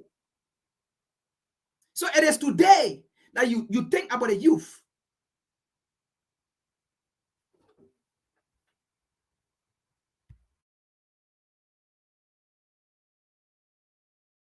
West. They claim that I am trying to, move Africa from West and give it to the East. That is not my point. My point is simple. Both Russia and China are vulnerable. They are weak. They are peddling for influence. That is why you see Russia giving Africa 20 billion. That is why you see China building infrastructures for Africa free. Do you know why they are doing that? They are doing that because they are vulnerable. They are weak. They are peddling for influence. And let us not be comfortable with the 20 billion and infrastructures they are building for us. My point is simple. Because they are weak and they are peddling for influence, so we can force them to do a lot of things for us. We can use them to build our economies. We can use them to build our military. We can take advantage of them today. It is absolutely foolish to decouple away from all superpowers at the same time. I wish it will work, but it won't work. If we look at the world financial architecture, economies are intertwined. We need each other. What Africa should focus on is to force the Chinese and Russians build factories in Africa. Let them process our raw materials into finished products. Currently, Uganda is doing it. And I heard Tanzania is also trying to do the same thing. They are forcing the Chinese to build factories in their country. And that is one thing I salute. I salute Museveni for that. I'm not a fan of Museveni, but I salute Museveni for doing that. He's now forcing the Chinese to build factories in Uganda, process the raw materials into finished products before they send it outside. This is my point. People keep misinterpreting my points. Nobody can decouple away from all the superpowers at the same time. It doesn't work that way. Not even Kwame Nkrumah was able to do that. Not Haile Selassie, not Nyerere, not, Ahmed Sokoture. Look at this guy in DRC, Congo, this guy, what's his name? Patrice Lumumba. Patrice Lumumba tried doing everything on his own. When the Western America came in to kill him, Patrice Lumumba was now running to Russia, begging them to come in and protect him. But it was too late. And let us not repeat the mistakes that our founding fathers did. Let us not repeat the same mistakes some of our founding fathers did. Some of them were wise enough to work with the Russians, and that is why the likes of Kwame Nkrumah survived multiple attacks. Let us work with them today. Western Europe cannot. So I was watching one white boy this morning, and this guy was. All right, because of time, we cannot end the video because we have a lot to discuss. So now, that is what the European Union said, right? And you listen to the brother in there, and also the addition that I made, and it makes some sense. All right, even Gaddafi, he tried to do it by himself. They killed him. Why do you think the NATO nation was just brave? Why do you think America was brave to just go in? Because Gaddafi tried to do it by himself. So we know China may have interest. We know Russia may have interest. But listen, Russia will prefer to empower Africans because Russia already know the plan of Europe and America is not to empower Africans. And Russia already know Europe and America, they are enemy to her. So Russia will want to partner, especially with Africa, to hate America and Europe. So in doing that, Russia will empower us. If when we are smart, we can use Russia, like he said, to build our economy or to build our military. And then we can use China to build the African economy. We use Russia to build the African military if we are smart. And this nation will do it. But America and Europe, they will never build our military. Because if they are powerful, we can tell them, nah, leave the continent. We don't need you. So they don't want that. So we should get that. We should always have people that will back up before we get out there. Even a child, you learn how to walk. Do you just stay and walk? No. You need the support of your parent. You need the support of another object, either to hold an object, to stay, and you be moving with that object. You need a support system in order to stay firm. You need a support system. And that is where Africa is. We need a support system. Support system that will recognize African people interests and want to work with Africa, okay? With what Africa want and Africa need. That's the kind of people we need as a support system. And Europe and America, they are not in a position as a support system. Because the reason why we are here, even talking this, is because of them. Their attitude and their behavior towards African. That's why we are here. So why should we use them to empower us? And we're not happy. We are sitting discussing this because of them. We are even doing comparison with China and Russia because of them.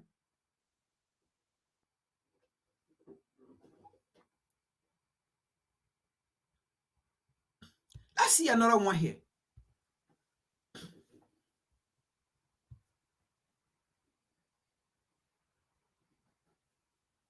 So,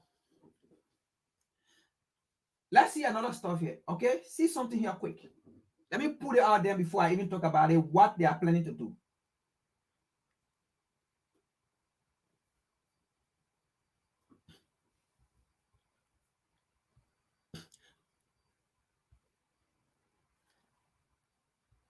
Now, they see Europe, they see America, that say they want to do business with Africa. They want to make sure Africa rise. They want to make sure they create job employment. They want to make sure the population of Africa, African youth, enjoy Africa, enjoy the world, right? They see ECOWAS, stupid organization by stupid people, led by stupid people, who went and said, we live in a global village. We live in a global world, right? Listen to what America is about to say. Listen to what America is about to say, is about to do to Africa. Like I just told you, if it was not because of Russia, if it was not because of other superpower, and I'm telling you, these people, they are not afraid. If it was not because of Russia and China, and along with other people like Iran, who is not in U.S. support, because Iran have seen that the United States betrayed and lied to them. If it was not because of these people or North Korea, I'm telling you, these people, they have no remorse of doing anything to Africans.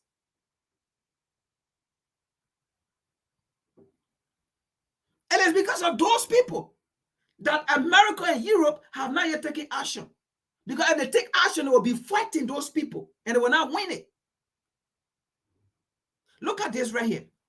Look at what they are planning for Africans. Look at what they are planning for Africans, for the African continent. Look at what they are doing. Just watch it. Watch this. To see me again.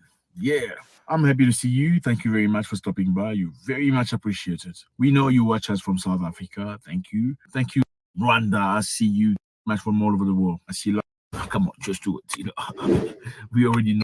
about something very interesting. We're talking about Victoria Newland. Victoria Newland is a very interesting diplomat of the United States of America. She's a master at some stuff. So we're going to listen what she has to say, and we're going to make a comment after.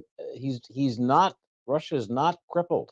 It continues to press this war aggressively. What more can you do? So this is an interview about Russia. They're asking her, why is Russia not crippled? What is the problem? Why is Russia not struggling? Because they... Sorry, folks, I have to go in. So what's happening now is, like I said, if it was not because of the people that Africa has currently, then by now, America and Europe, they have walked over Africa. Then by now, they have threatened African leaders. They have, by now it happened. What did they do to Gaddafi? Where African leaders were in plane, going to negotiate with Gaddafi, and America told them to turn around. If not, they will bomb their plane. They will kill them. America told them that if they don't turn around and they go to Libya, their plane will be bombed and they will kill them. That's the same nation that say she loves Africa. She loves African people, right? Because Africans were doing it by themselves. We have to have some kind of a force to protect us and to build us. And when they build up now, then we strong, we can face anybody. So as we speak, since the sanction, like you see the interview was saying, right? The sanction against Russia is not working. So what is the next option? The next option is Africa. Is to punish Africa.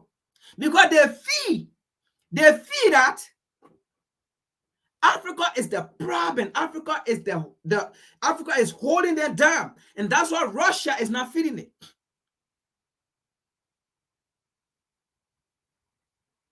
They feel that they cannot isolate Russia. Watch this. They thought Russia was going to struggle. Now she had a very intelligent way of speaking things, and you need to be very, to understand. Let's go. What more can you do as we hit this first anniversary that to limit their ability to wage this war? So when you see the sanctions package that's going to be announced not just by the US, but by all the G7 countries tomorrow, it focuses very, very intently and intentionally, David, on sanctions evasion. So what the Russians have done, and all countries work hard to try to adapt to sanctions, is that they are using third countries. Third country. All right. So let's go back again to the G20. So you see how useless it is for AU to be part of G20. Now you see how useless it is. So now you see, out of the G20, the same European nation that are part of the G20, right?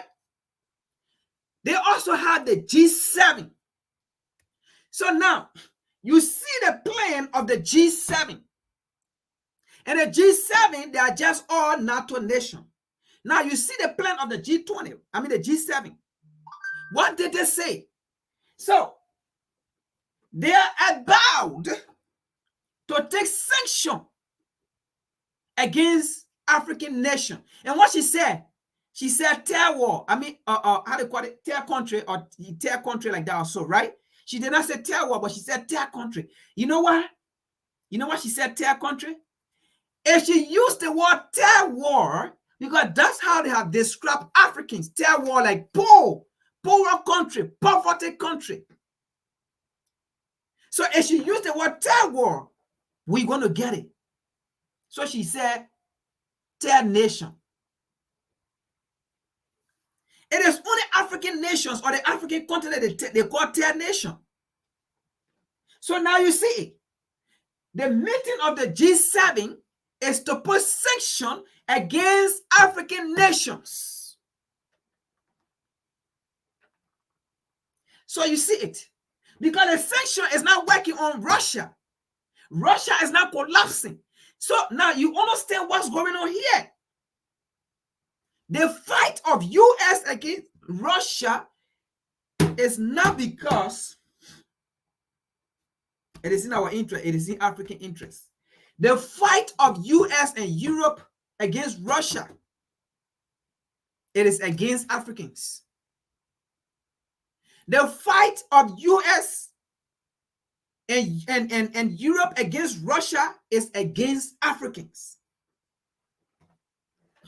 Why, if the sanction does not work against Russia, why should you take that grudge and say you want to punish African nations? You want to sanction African nations. And watch up, the sanction that is coming out basically is for Africans, is against Africans. So does that mean Europe and America serve African interests? Absolutely not.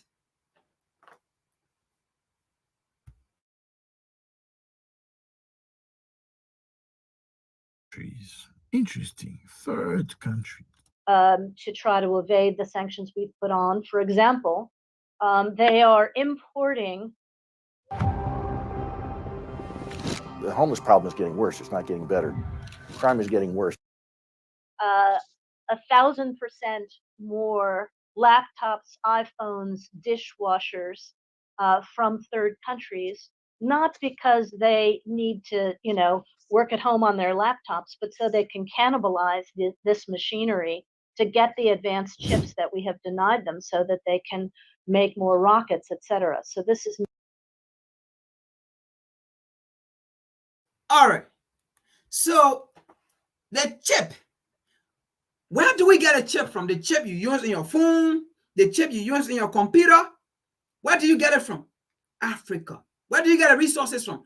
Africa. Now, the mineral resources that are used to build weapons, machinery, where it is coming from? Africa.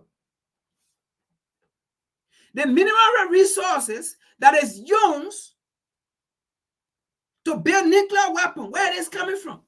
Africa. And this is the same Africa, right? They're talking about putting sanction on. So now you see, the chip, the this, the that, those are the nations they're going to put sanction on. Absolutely, she never mentioned Africa. But if you know, where do we get chip from? Africa. Where do we get the uranium, the iron ore, to build a military, to build a nuclear weapon? Africa. So it is Africa they are going to sanction now. So their aim here is not to see Africa rise or for Africa to build military.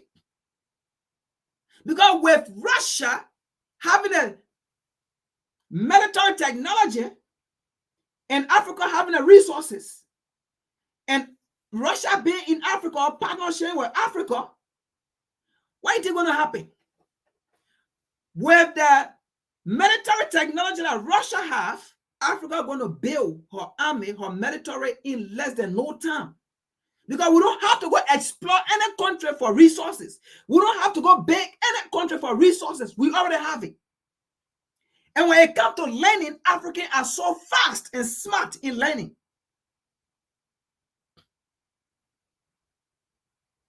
And not only Russia, North Korea.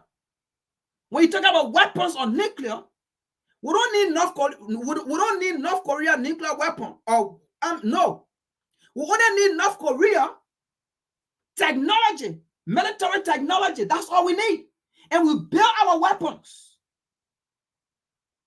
So, because of all these people that Africa is inviting, they are now about to go to the African continent. That's the meeting of the G7. That we have to put sanctions on this country. Now you see what being part of the United Nations, African does not. We don't need it. We don't need to be part of the United Nations, because once you are part of that United Nations, you have to abide by the rule and regulation of the United Nations in court. You have to abide. But if you are not part of it, you will not respect it. But if you are part of the United Nations and they put sanction on you, that means you have to obey the United Nations order. You will not make business with other countries unless the United States, unless Europe. Is that not a colonization path to the continuation of slavery? I mean, of colonization, path to the continuation of exploiting our resources for Europe and America? We have to redefine our relationship with Europe and America. Are they in our interest or against our interest? That is why Africa needs to lead the United Nations. Because the United States know the atrocity that she has caused and she's causing. That's why the United States is not part of the ICC. That's why the United States is not part of the Human Rights Commission. Because she knows the atrocity she has caused, and she's part of the Human Rights Commission, she will be summoned. And she's part of the ICC, she will be summoned. Then why should African people remain dumb and muted and don't know these things?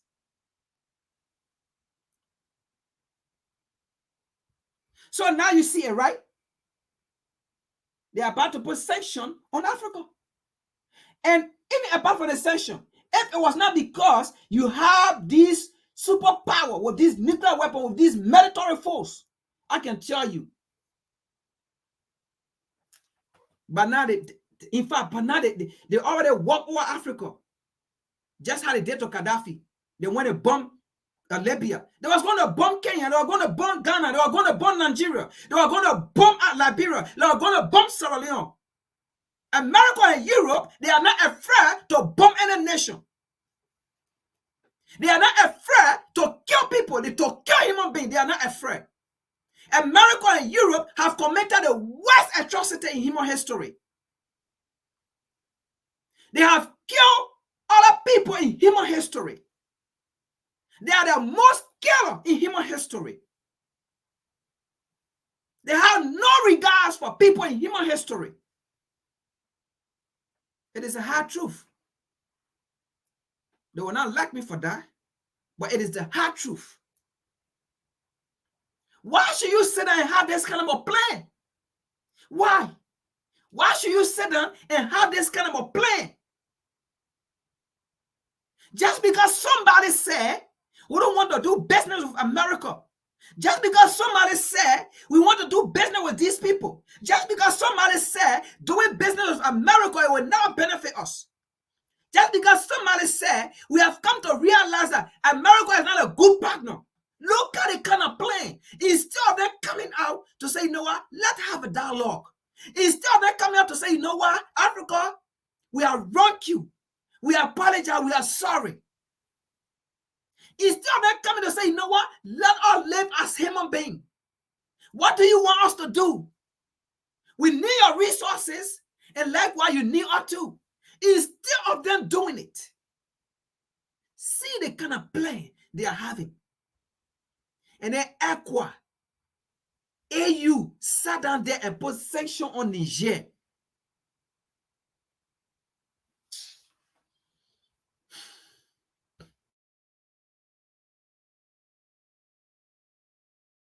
Not about helping the Russian people or the Russian economy. It's about the war machine. So we will clamp down on that evasion. Starting tomorrow, we will clamp down on more Russian banks that have been evading sanctions. And we will be much clearer about the fact that, you know, even as Russia has kept its oil on the world market, it is making a fraction of the profit that it used to make off of it. And we will clamp down on some of the middlemen who are flipping back money to the Russian government as well. This is very interesting, fella. Now, the middlemen here, do you think they are talking about China? Absolutely not. Because they themselves depend on the Chinese. The Chinese economy is large. That is why Africans, we need to unite. We need to unite. Do you know why ECOWAS back off? ECOWAS back off because of unity. the Guinean, the Malian, the Chadian, the Nigerian, the Algerian. So ECOWAS why that no, we don't have army for those people. They will crash all down in less than a second. We don't have army. But if it is Niger, we have army. But those nations, we do not have army. They're going to kill us. So you see America sitting there, the middlemen. We're going to destroy the middlemen. First of all, do you see what they do? What did they say? They're going to go against Russian banks. Now, let's go to the African leaders. They so African leaders, most of you are so damn stupid. Do you see the plan they have for Russia against, they're going against Russia bank? That means they are going against Russian money. And that is why you Africans, for you guys to create a national bank in Africa and bank your money and save your money in Africa and do your business in Africa, but you want to take the money because it is a stolen money, because it is a corrupt money, because it is blood money, and then you bring it to America and to the Swiss bank.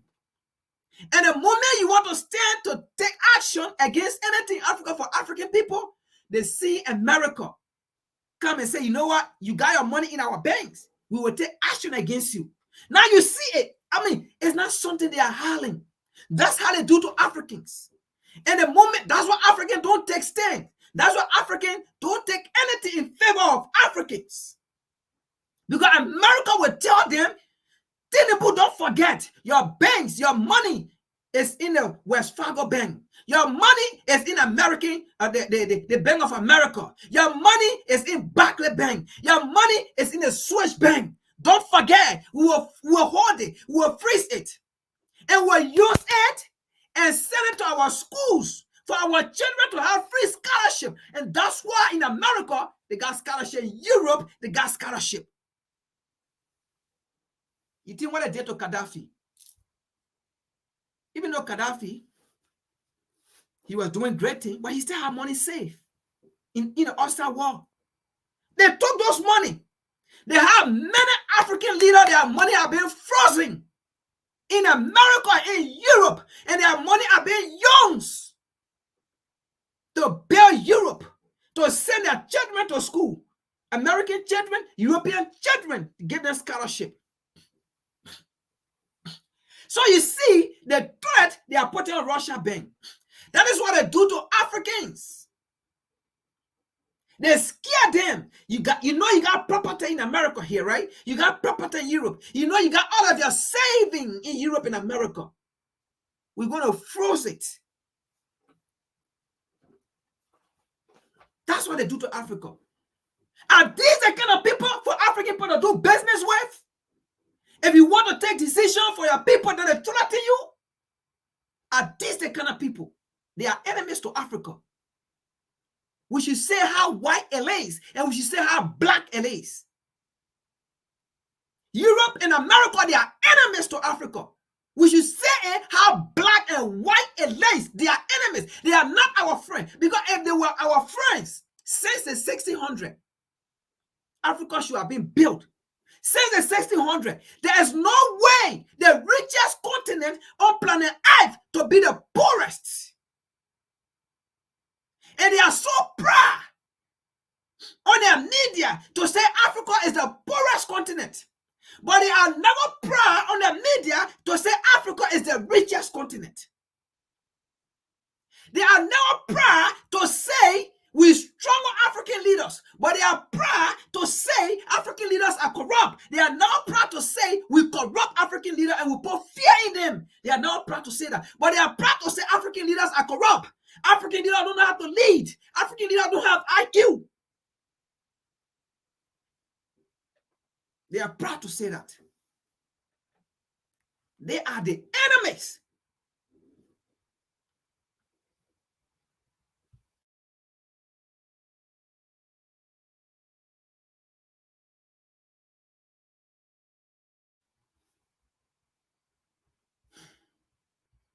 We're talking about Russia. They're trying to cripple Russia, and they want to understand why is Russia not crippled yet. You followed it. Let's watch it again, and I'll make a comment on top of it. Let's go. He's not Russia is not crippled. Russia is not crippled. It continues to press this war aggressively. What more can you do as we hit this first anniversary What more can you do after 1 year of war? that to limit their ability to wage this war?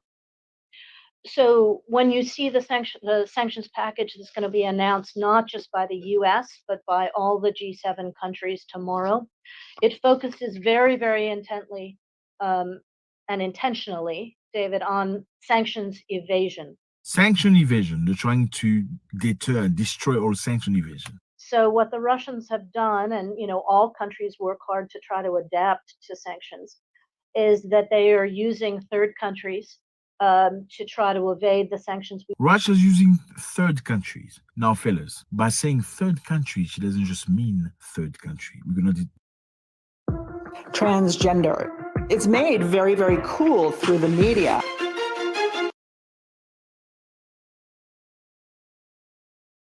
Anyway, we already explained it, what I mean by third country, right? We're already going to that. So let me see here. Smith says, I don't know which African country was asked to join the BRICS. No, it was not an African country, AU. So basically, if AU was asked to join, not a BRICS, but a G20, it means the entire Africa, it means the entire 55. All right? Because historically, AU represent Africa, African Union. So if they say AU is permanently part of the G20, that means the entire 55. But AU does not represent Africa. It is an entity of Africans serving Europe and America, serving a white master, not serving the interests of the people. Because if AU were actually serving the interests of the people, they would have served the interests of the Nigerian. They would have served the interests of the Africans, because the entire African continent supports Niger. So why then AU went and put sanctions on Niger? Because America and Europe told them to do it. So AU does not represent or serve the purpose of Africans' interest, but it serves the purpose of Europe and America interest. So it is AU that part of the G20.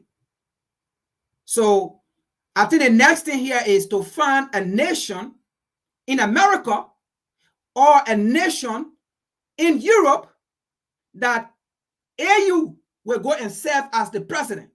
So it is time that America found a lane in America or found a lane in Europe to have a government called AU government. Because as far as we know, we African, AU does not represent Africa. AU represent America. So it's America Union. America Union, AU. They're not African Union. It's America Union.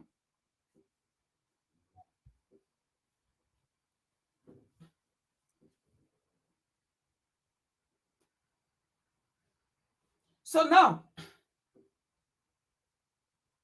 you see what happened, right? Now you see what happened.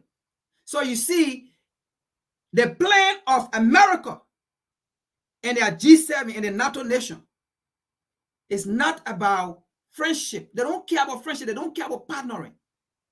They care about exploitation. They care about dehumanization. They care about looting. They care about torture. That's how they survive. That's how their economy has been built. That's how their empire was built.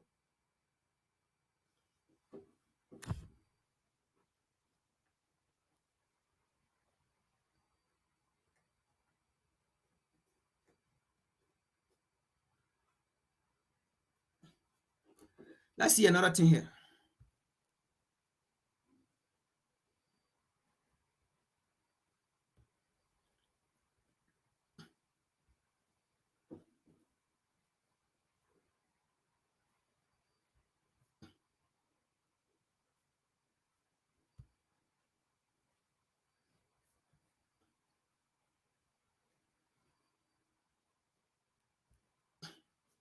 I know we have shown this video before, but let's just see here. Let's just see it again, just to reinforce it, right? To add it to the discussion. So this is America, right? See here. These are the kind of things America do for Africa. This is how America empower Africa. This is how America built Africa. This is how America partnership with Africa.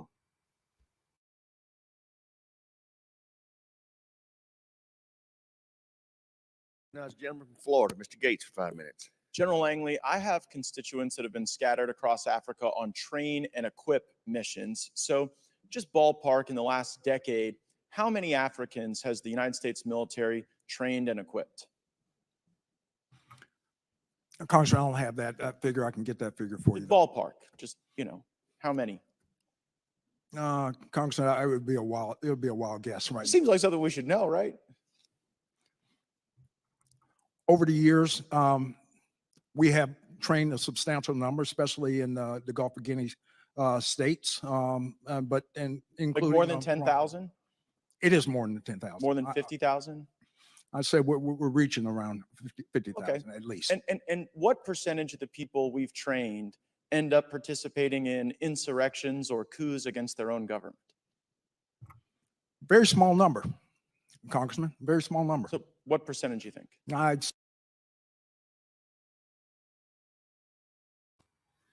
Now, they said insurrection, right?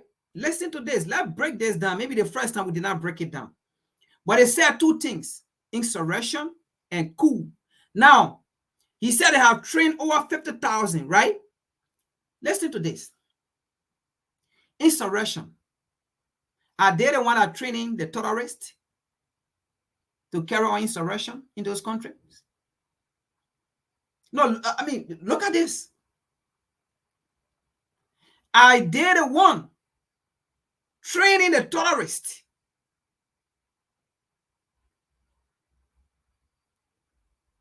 Because if they can train Africans to maintain those Africans to carry on coup, why do you think America will not train the terrorists? Because they train Africans not for a good reason, not in good faith for Africans. They train Africans for special mission, like African CIA working for American interests, African FBI working for American and European interests. So if they can train Africans for destabilization of Africans' governmental system or African democracy, because a democracy in Africa that works for the African, it will be against American interests. Henceforth, the people that they have trained for coup, they go in and carry on coup. So if they can train Africans to take out African democratic leaders who are not in the interest, because democracy, true democracy in Africa, means against American foreign policy. So then, is America for Africa? So then, is America in our interest? So then, does America want to see Africa rise? So then, does America want to see Africa take her potential place in the world? So then, does America want to empower Africans or Africa? Absolutely not. So if they can train Africans to go remove another government who refuse to be puppet, what do you think? Are they not the one training the terrorists? Because he said insurgents.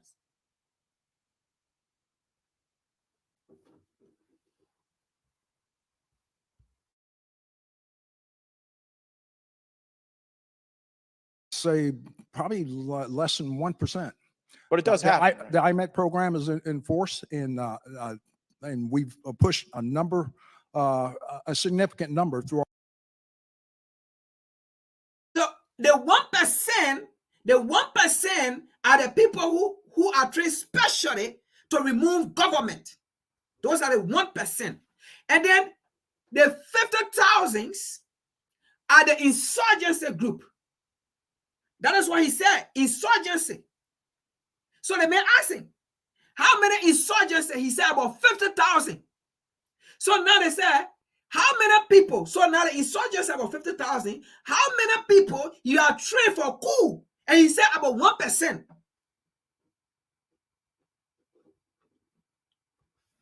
So then, how can you tell me you are on the African continent as an African to fight the terrorists when you are the one training people to become insurgent? How you want to fight the same person you train to carry on your dirty deeds?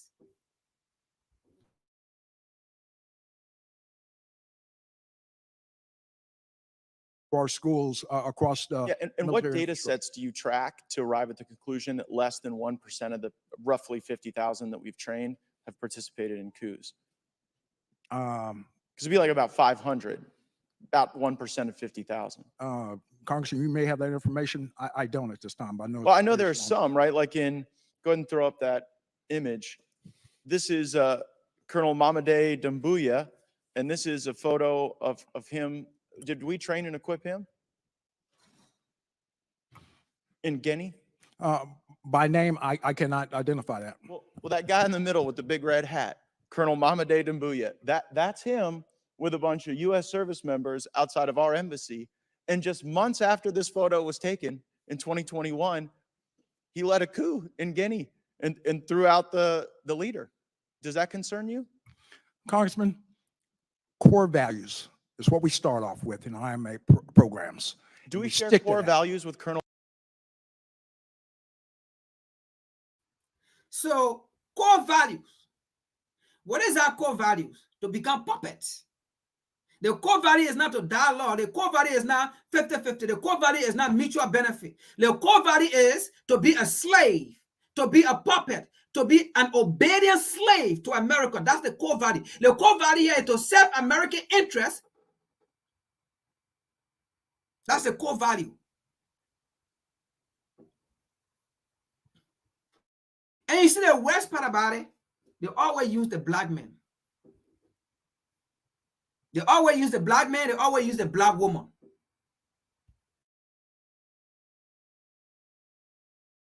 Colonel Doumbouya? Core values. I will repeat that. Core values. I know, Respect I know. for humanity. Do we share those values with Colonel Doumbouya? Absolutely. In our do? curriculum. He led a coup. We do.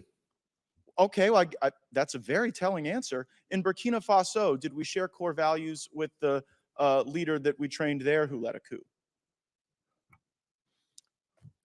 It's in our curriculum. We Leading stress coups core are in our values. curriculum? We request civilian-led governance. Wait, hold on. Is leading coups in our curriculum? Absolutely not. So civilian-led. My question is, do we share core values with the coup leader in Burkina Faso who we trained? Holistically, we teach core values with a respect for civilian governance, apolitical, and that's what sticks across a very high percentage in the 90 over 99 percentile. But not everybody. And when I wonder how many people it takes to plan a coup. I mean, initially you didn't know how many we trained and equipped. Then you said it was 1%. You had no basis for that 1% number because there's no data set you track. Mr. Chairman, I seek unanimous consent to enter into the record. Another U.S. trained soldier stages a coup in West Africa by the Intercept. Without objection, so ordered. And All right. So, the idiots sat down in there and said the core value, they share core value. And their aim is to create civilian government. There is no nation on the African continent that America have created a civilian government. A government in the interest of the people. No nation in Africa. There is no nation in Africa that America provide or have produced or have support pure democracy. There is no nation in Africa. No nation in Africa. There is no nation in Africa that America, even Joe Biden can come and say, We created democracy, pure democracy. No nation in Africa. If it is, why will America support France? If it is, why will America support the reinstatement of Bazoum?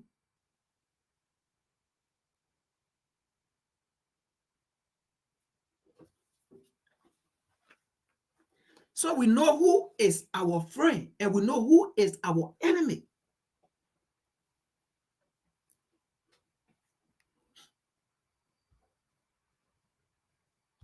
That is just another one where we got to redefine our relationship with Europe and America. America should not come and tell China is the enemies to Africa, because you have no moral obligation, America, to tell us who is our enemy and who is not our enemies. America, you have no moral obligation. You have no moral obligation to tell us Russia is our enemies. America, you have no moral obligation to tell us China is exploiting Africa. You have no moral obligation to tell us Russia is exploiting Africa. You have no moral obligation to tell us China have no best interest for Africa. You are never in a position to tell us Russia have no good option for Africa. You are not in a position. But you have been put in a position, you and Europe, you have been put in a position as continent, as nation that do not have the interests of Africa and African people.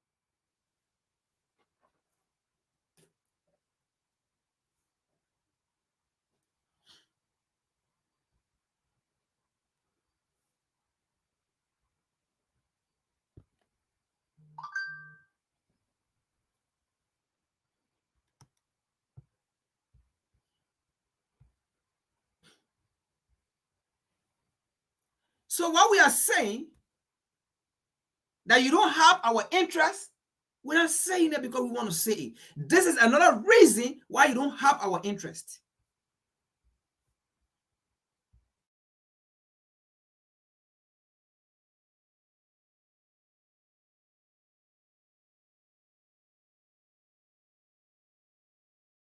Ibrahim Traore has been popular among younger Africans because of his ability to face problems and challenge Africa's old presidents, as seen at the Russia-Africa summit. However, there was a planned coup to take out Traore's government earlier today.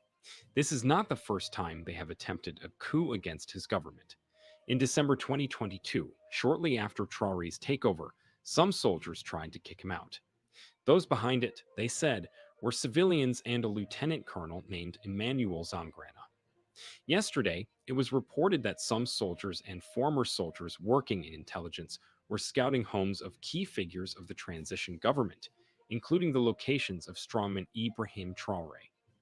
As a result, 3 soldiers in Burkina Faso have been arrested and charged with plotting against the ruling government, the country's military prosecutor said on. Of course, you understand who is plotting a coup, and you understand who is behind a coup. The same people that plotted against Thomas Sankara are the same people behind the coup to assassinate Traore. France and the CIA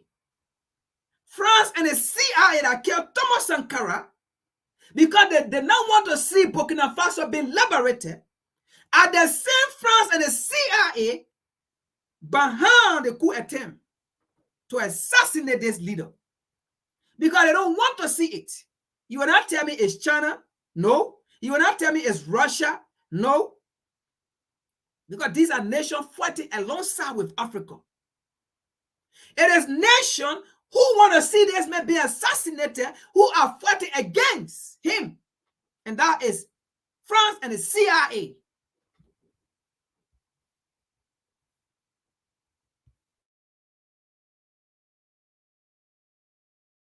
Friday.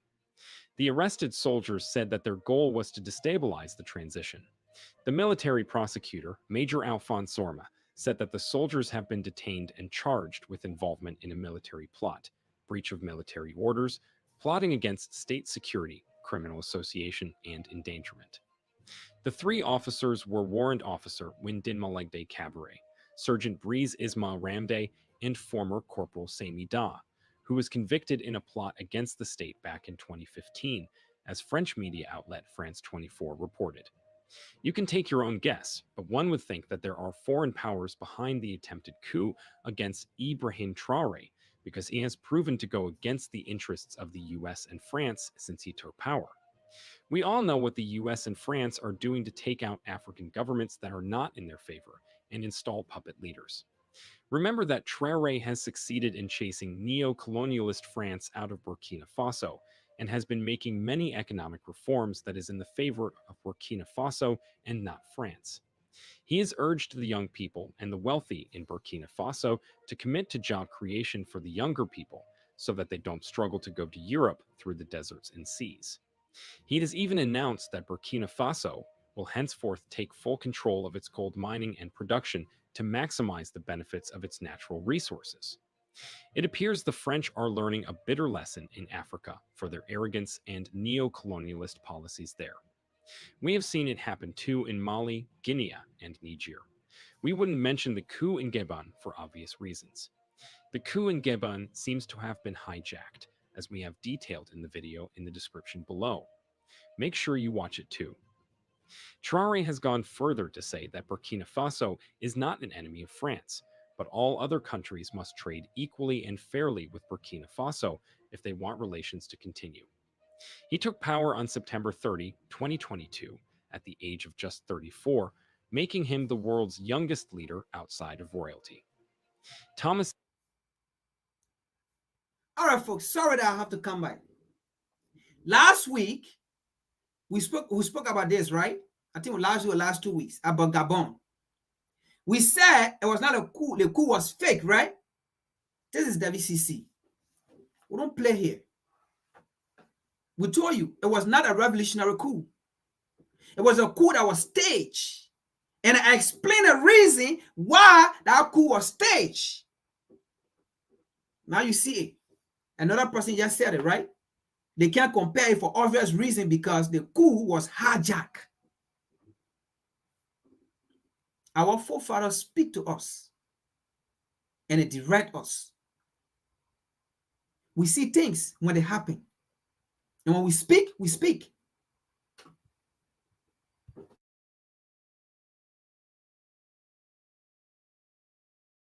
Sankara, whose footsteps Traoré is following, took power at the age of 33. We have a video showing how Ibrahim Traoré intends to fulfill Sankara's legacy. Find the link in the description below. Traoré toppled Colonel Paul-Henri Sandaogo Damba, who little more than 8 months earlier had ousted Burkina Faso's elected president, Roch-Marc Christian Cabaret. Traoré has promised a return to democracy with presidential elections by July 2024. This attempted coup against Traoré's government was an eye-opener for all Africans. It shows that there are still some greedy people, even among Africans, who want to stand in the way of the freedom and growth of the continent. Also, there are foreign forces that are working tirelessly to take out revolutionary leaders, as we've seen in the past, from Gaddafi, Sankara, Nkrumah, and Lumumba. They will keep trying to wipe out Ibrahim Traoré to secure their interests. Young Africans have taken a liking to Traoré and have been inspired by his speeches and reforms since he took power in Burkina Faso. He has even sent some of Burkina Faso's military troops to support Niger in case the ECOWAS tries to attack Niger. Africa is watching, as we need selfless leaders like Ibrahim Traoré if we want to be free and independent.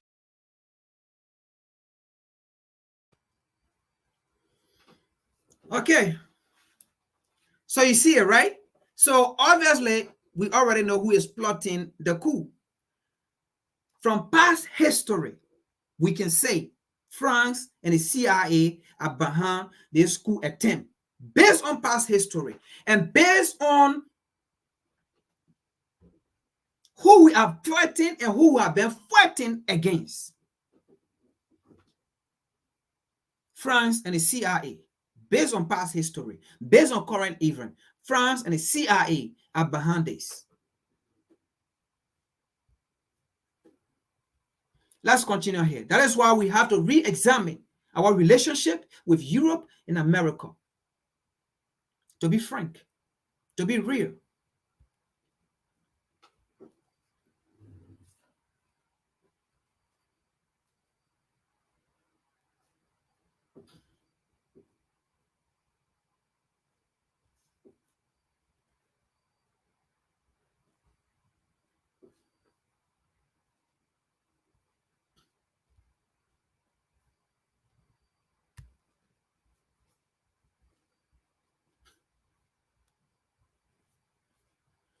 Like I said, based on past history, France and the CIA are behind the coup attempt of Ibrahim Traoré.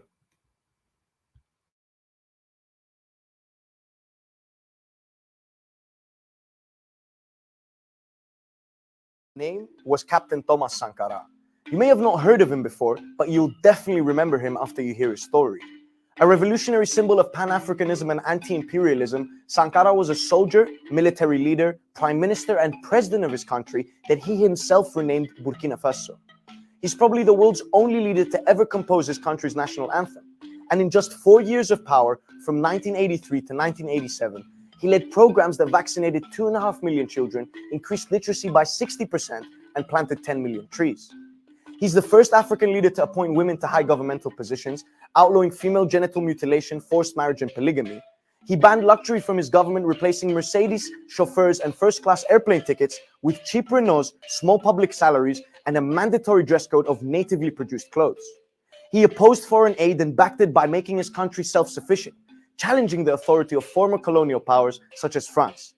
But his unique legacy was cut short by a treacherous assassination in 1987, who many believe was carried out by his then close friend and now ousted dictator and longtime France ally, Blaise Compaoré. Mais je voudrais simplement dire que nous devons accepter de vivre africain. C'est la seule façon de vivre libre et de vivre digne. Je vous remercie, Monsieur le Président. La patrie ou la mort, nous vaincrons. In 1970, when he was just 20 years old, Sankara was sent to Madagascar for officer training. During his stay, he witnessed a popular uprising as students and farmers took to the streets and toppled their government and France's lingering colonial rule. This was a transformative experience for the young officer, who returned back home in a revolutionary spirit. In 1974, Sankara was hailed as a hero when his military prowess and strategy was displayed in a border dispute with neighboring Mali. Sankara's star rose. He was outspoken, he maligned the corrupt, and wanted his country to be less dependent on former colonial powers. This put him at odds with the ruling elite, leading to his arrest on several occasions during the 1970s. But Sankara's popular support meant that he could not be ignored, and after rising through the ranks for more than a decade, in 1983, he was appointed Prime Minister of Upper Volta by President Jean-Baptiste Ouedraogo, who came to power a year earlier in a coup. However, a few months later, Ouedraogo fired him and placed him under house arrest. But soon, the people of Upper Volta started revolting. Mass protests ensued in the capital Ouagadougou, and the government ground to a halt, sparking the country's fourth coup in 17 years, led by Sankara's close friend and comrade, Blaise Compaoré. Sankara was free, and now president of his country at only 33 years of age. Je me retrouve un peu comme un cycliste qui grimpe une pente raide, qui a à gauche, à droite des précipices. Il est obligé de pédaler, de continuer de pédaler, sinon il tombe. Alors, pour rester moi-même et pour me sentir moi-même, je suis obligé de continuer dans cette lancée-là. As a young leader, Sankara cast himself as a symbol of a proud and young Africa. Good-looking with a beaming smile and a love of sports, he was a heartthrob president. And among other things, he was an accomplished guitarist, often spotted at night jamming with musicians. But he was also a conscientious, disciplined military man, frequently dressed in army attire with a mother-of-pearl pistol tucked into his belt, a gift from North Korean leader Kim Il-sung. But it wasn't just an image or a myth. His accomplishments speak for themselves. From 1983 to 1987, he did the following. He rid his country of its colonial name Upper Volta and renamed it Burkina Faso, which means the land of upright men, in Maure and Duala, the two major native languages of the country.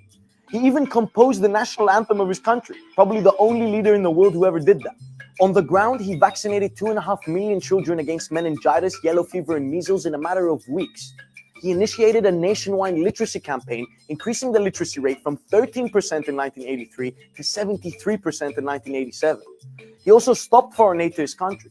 Il y en a qui demandent mais où se trouve l'impérialisme. L'impérialisme, regardez dans vos assiettes quand vous mangez les grains de riz, de maïs, de mil importés. C'est ça l'impérialisme. N'allez pas plus loin.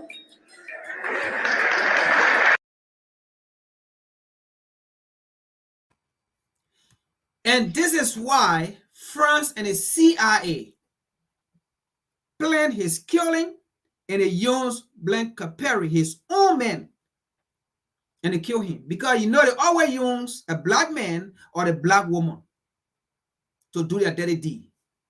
These are the reason the CIA and France saw him as a threat. So, how can America, how can Europe tell Africans they want democracy for Africa? Can Europe and America tell us this man was not practicing democracy? Can Europe and America tell us this man did not want any good thing for Africans and for the Burkinabes? Can Europe and America tell us? Can they tell us why they refuse to work with this man? How can France say they love Africans, they love African nations, but they kill this man? Why they refuse to work with this man? Why they didn't work with this man? That shows that America and Europe, they don't want no good for Africa. That shows that America and Europe do not want to see Africa rise. That shows that America and Europe do not want to see Africa liberated. That shows that America and Europe do not want to see Africa independent. They want to see Africa being dependent on them. Why did they kill this man? Why did they hate this man? Then how can America and Europe come today to say that they love African youth? They want to provide for African youth. They want to make sure jobs are created for African youth. Look at what this man was doing.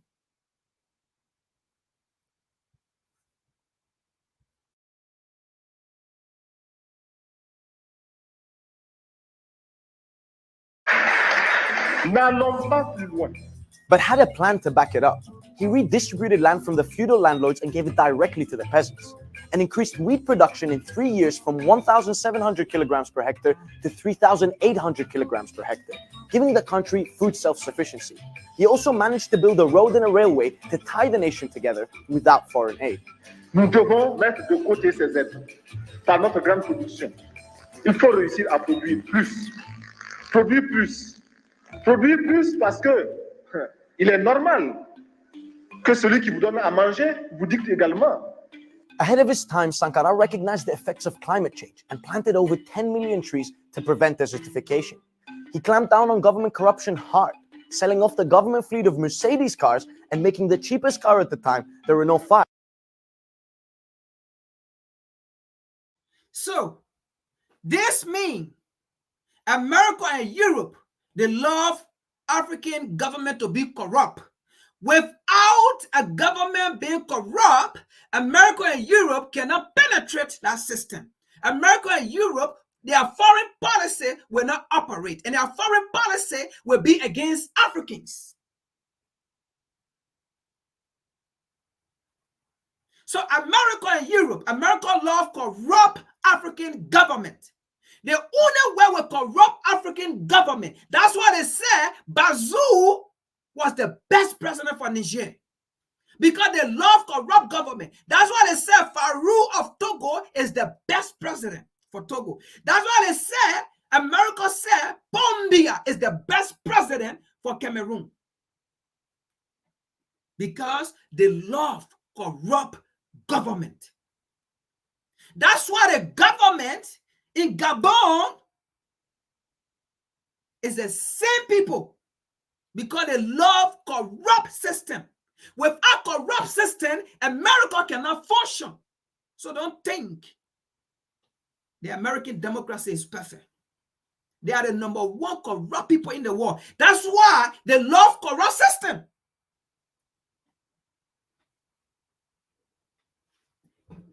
If you do not like corrupt system, or if you do not have corrupt system, you will hate corrupt system. But if you love corrupt system, then I mean you have corrupt system. And because America have corrupt system, she loves system that is corrupt.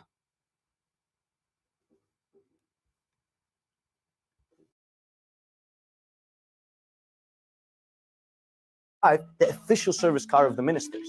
He also reduced the salaries of all public servants, including his own, and forbade the use of government chauffeurs and first-class airline tickets.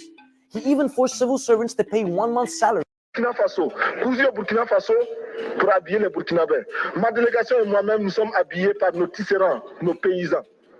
Il n'y a pas un seul fil qui vienne de l'Europe ou de l'Amérique. One of his most profound successes was achieved through his unwavering commitment to gender equality. He outlawed female genital mutilation, forced marriages, and polygamy. He became the first African leader to appoint females to high governmental positions. He encouraged female employment, recruited them into the military, and granted pregnancy leave during education. Ce qui veut dire que nous devons donner à chaque femme un emploi. Nous devons donner à chaque femme le moyen de gagner honnêtement et dignement sa vie. Funnily enough, Sankara, who loved motorcycles, formed an all-women motorcycle bodyguard squad, and all the women traveled with him wherever he went across the country. Another important facet of Sankara's legacy was his humility and lack of willingness to create a cult of personality for himself. Despite all of his power, accolades, and popularity, he declined to have his portrait hung in public spaces and government offices, claiming that, quote, there are 7 million Thomas Sankaras, referring to the entire population of his country. Outside of Burkina Faso, Sankara opposed foreign aid strongly. He saw it as a tentacle of colonialism and urged African nations to show a united front to repudiate their foreign debt. Notre conférence adopte la nécessité de dire clairement que nous ne pouvons pas payer la dette. Non pas dans un esprit belliqueux,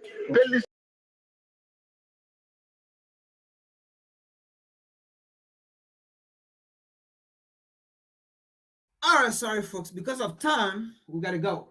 So I got to go to the next one, but I posted a link. So you have seen, right? I know most of us, we already know about Thomas Sankara, but we got to keep repeating these things for our people to see. We can't assume that all of us know it. All of us don't know it, right? And also it is there to remind America and Europe, when we are educating them, when we are telling them the reason why Africans are taking such stand against you is because of these things. And we are just reminding them that what you're doing in a present, you did it in the past, and you still doing the same thing. So it is a reminder to them that our action against you is not hate, because you hate yourself. Why will America and Europe go against such a man? So can America come to me and tell me they love Africa? They want to see a stable government in Africa? They want to see true democracy in Africa? Hell no. I will tell them you lie. Hell no. Hell to the no. Because if indeed they are, why are they planning sanction on African nations? They just came from that G summit. And they already have lists of African nations they're going to sanction. So how will America or Europe come to me after they just came from that G7 summit? How will Europe come to me and tell me they want to see, they want to create partnership with Africa? They want to see Africa unite. They want to create development. They want to create technology. They want to create economic system. They want to create stability for Africa when you have these things against Africans. That's what makes them a liar. That's why they are enemies to us. They are enemies to the African continent. African enemies is not on the ground. So we will say it black and white. They're not going to love it. We will say it.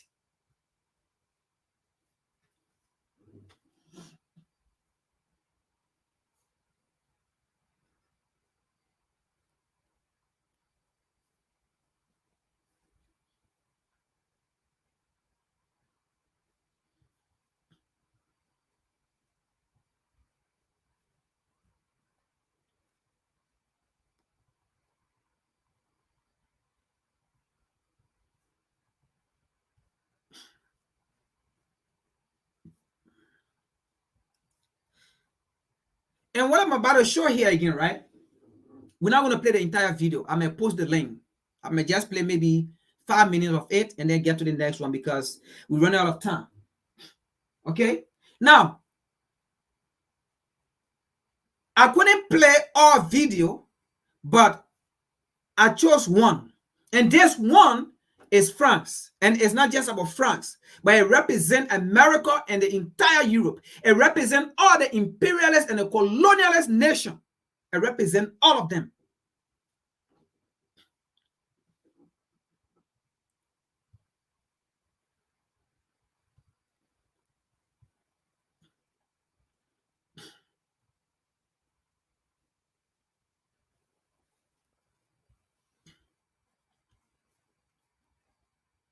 Époustouflant, et belle. These three words often describe the wonder that is known France. France is a country like no other, with stunning cities, monuments, and so much to do. It's no surprise that it's one of the most visited countries in Europe. Every year, more than 90 million people tour the country to witness its food, wine, politics, art, music, and more.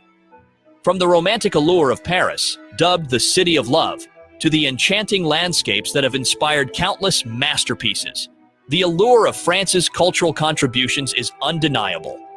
However, beneath this dazzling facade lies a history fraught with the echoes of suffering and exploitation, a legacy rooted in the dark underbelly of colonization and the merciless plundering of Africa. Imagine France like a shiny coin with two sides. One side is all about its culture, like a delicious cake with many layers. France has made amazing things that people enjoy, like tasty food and beautiful paintings. But if we flip the coin, we see a darker side. This side tells a story of Africa being hurt by France.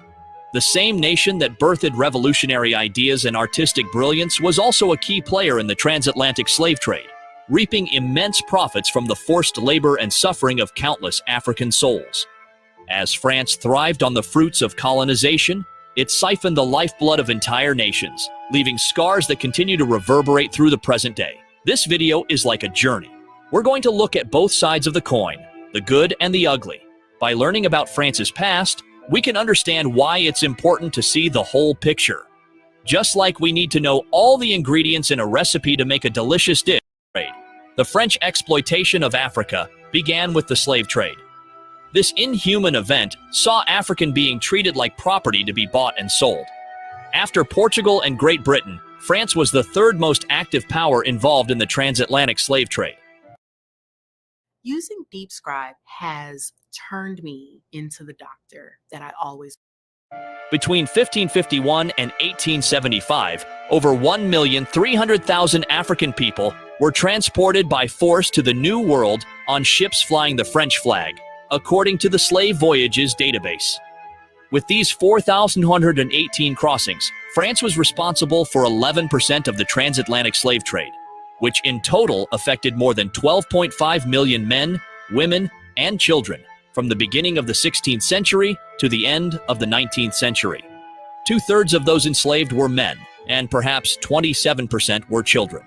Approximately 13% perished during the Middle Passage, with their bodies being thrown into the sea. In 1658, on the initiative of Colbert, Louis XIV signed an edict establishing the legal status of slaves in the overseas French colonies. France was thus the first European kingdom to legislate on the status of slaves, producing the Code Noir, or Black Code. A slave's status was that of personal property. The living conditions in the colonies were extremely difficult. The life expectancy of slaves rarely exceeded 20 years on the plantations. For this reason, the colonists regularly bought new captives. In the 17th century, the majority of enslaved Africans were purchased in the Senegambia region, where the French established trading posts at Saint-Louis in Senegal and on the island of Gorée, as well as in the Bight of Benin. Wars and slave raids were common in Africa. African kings and chiefs put in place a system of hunters and traffickers. The captives were then exchanged for gunpowder, weapons, brandy, textiles, utensils, glass beads, and tobacco. But as the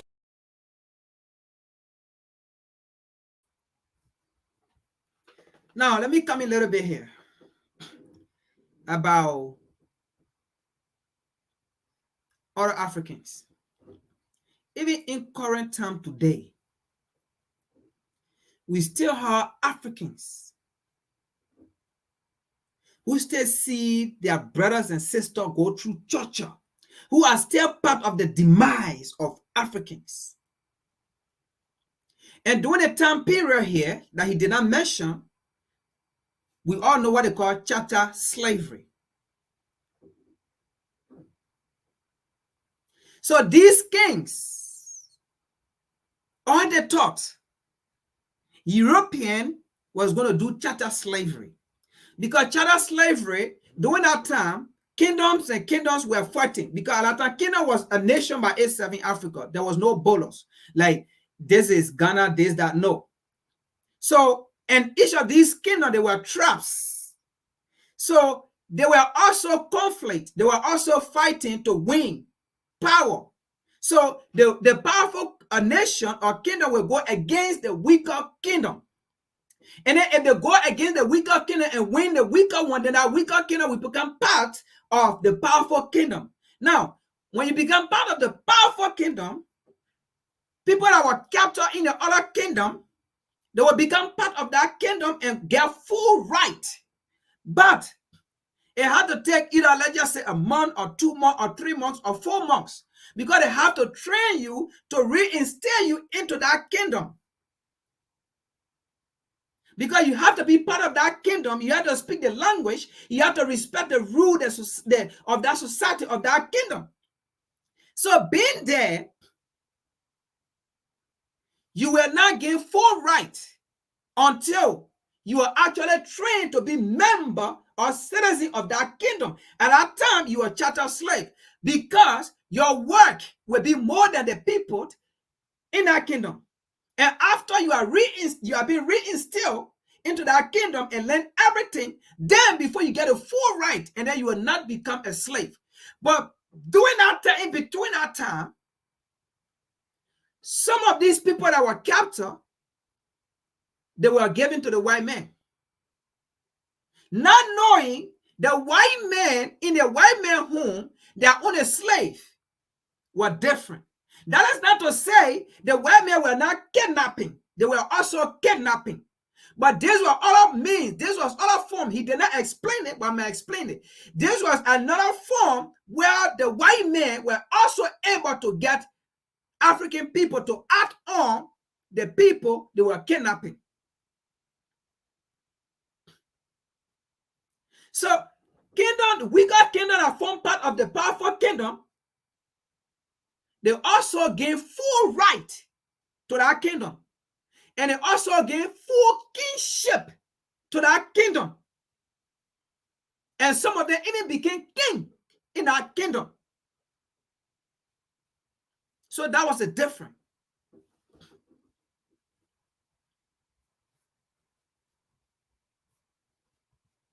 The 17th century continued, the demand for captives grew. As a consequence, the African kingdoms found themselves in a quasi-permanent state of war. Customary practices turned sentences for criminal offenses into captivity, thus multiplying the number of captives. This trade led to veritable fortunes for the Europeans and African kings.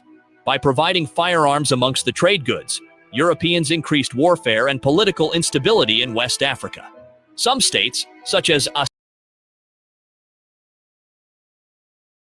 Now, I'm going to go a little bit deeper into this. Again, it was not that because these kings were actually selling these Africans. What do we see today? You know, European, the Westerner, Europe and America, let's just put it that way. They are, it's like when you do things over and over, you become so sophisticated. So in today's society, the same way they lie to Africans, we still fall for it. It was the same way in the past they lied to Africans. They went as good people, as good Samaritan. They went as kind people.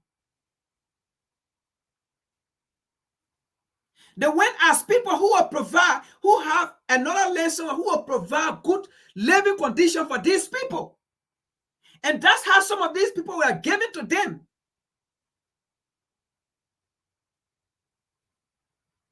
Because they lied to our kings and queens. They lied to them. Just how they lied to us today and we still fall for it. Just how today Tinubu want to go to Niger to fight Niger. Think about this now. Think about this. When we about to blame our forefather, in fact, we are the most stupidest people. Because our forefather at that time did not know the intention of Europe and America or the white man. But in today's society, we know the intention of Europe and America, the West. We know the intention of the enslaver. We know the intention of the colonizer. This is a revolutionary patriotic educational lecture series. We don't sugarcoat things. Where the blame is, we will put the blame. So in our current time, I would say we are the stupidest. Because our forefather time, we want to blame our forefather, right? Fine. But the issue here is, at that time, our forefather did not know the intention of the colonizer, of the enslaver of Europe and America, the white man. But in our current time, we already know the intention. We know the attitude. We see it. They tell us, at that time, they did not tell our forefather their intention. But in our current time, they tell us their intention in our faces. We see it. And then we still become puppets. We still become obedient. Look at Ekwa. Ekwa was about to go wage war on Niger to go kill Africans. What's the difference between that time and this time? You know the difference? Our people were ignorant. But this time, we are not ignorant. Our leaders are not ignorant. Our kings are not ignorant. Our queens are not ignorant. And when I say our queens, this time, I mean our presidents, our head of states. They are not ignorant.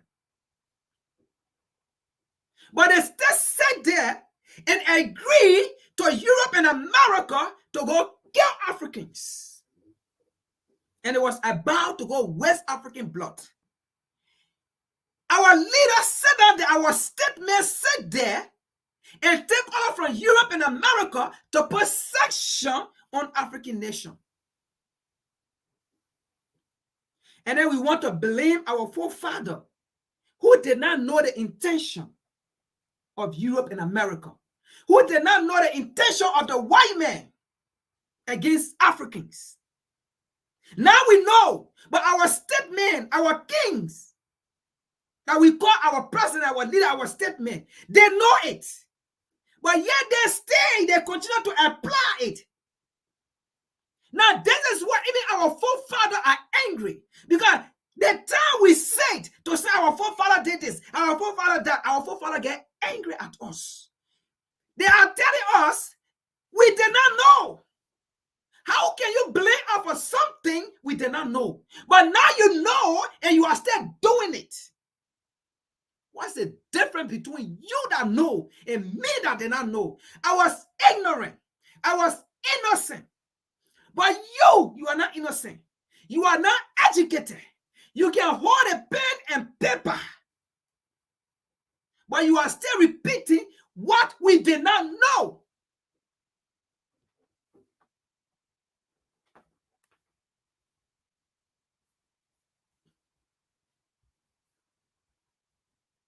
Asante and Dahomey grew powerful and wealthy as a result. Other states were completely destroyed and their populations decimated as they were absorbed by rivals. Millions of Africans were forcibly removed from their homes, and towns and villages were depopulated. Many Africans were killed in slaving wars or remained enslaved in Africa. Many states, including Angola under Queen Nzinga Mbande and Congo, strongly resisted slavery. However, the interests of those involved in the trade proved too great to overcome. About 2/3 of the people sold to European traders were men. Fewer women were sold because their skills as farmers and craft workers were crucially important in African societies. The burden of rebuilding their violated community. Now, we are not going to play the entire video, but I brought this video because African leaders, during this time period, when the white men were torturing and killing Africans, it was not in the interest of Africa. It was in the interest of Europe and America economic. It was in the interest of Europe and America to build their system. Why did they destroy the African system? Why did they destroy the African manpower? And now today, during the time when Queen Nzinga, they were fighting, resisting. Today, Abraham Traore, they are fighting, they are resisting. The same people. But you, Aqua and you are there saying no. You are the replication of our kingsmen who were ignorant. But the worst part, you are not ignorant.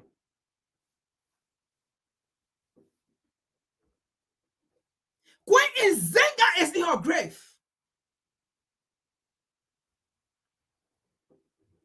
When they were torturing and killing Africans, Europe and America, when they were torturing, when Leopold was cutting his African legs, African foe, when France was doing this, when Europe was doing this, when America was doing this in Liberia, all the Firestone plantation, it was not in the interest of Africans.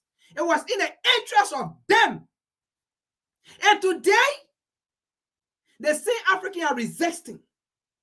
And Aqua and AU are fighting for the same people against their people. And they know history. But Tinubu was sit down there because his money is in Europe, it's in America.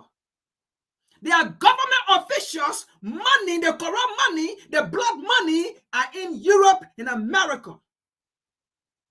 And if they want to protect their people, their money, their banks in Europe and America will be frozen.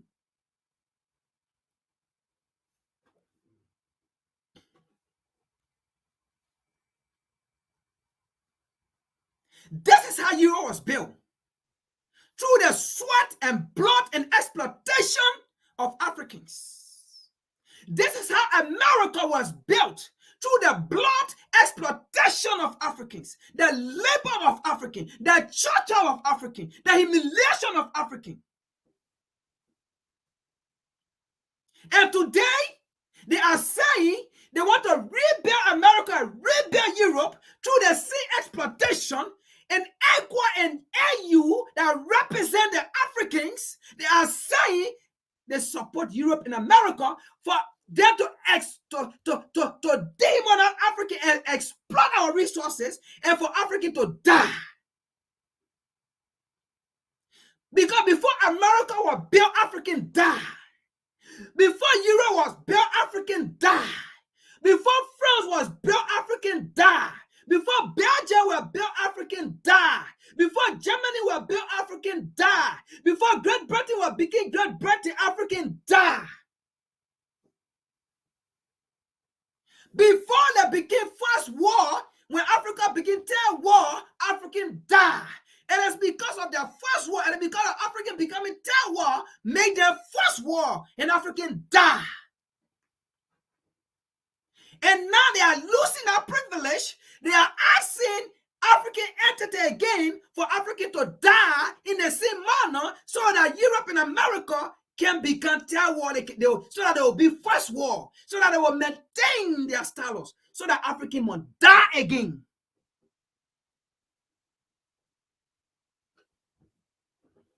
That is why Aqua and AU don't represent the African masses. They represent their family, their children, and their capital. That is why AU and Aqua stand for. That is what they represent.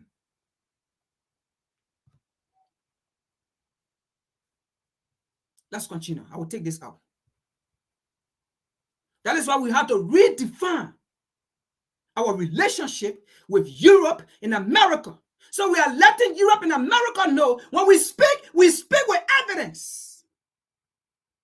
When we say you are African enemies, we speak with evidence. When we say you don't love Africa, we speak with evidence. When we say you are the problem to Africa, we speak with evidence. Because we know America and Europe, they are quick to frame things around, to frame you back. Because the next time, Europe and America will soon be saying, I work along with Russia. Don't be surprised.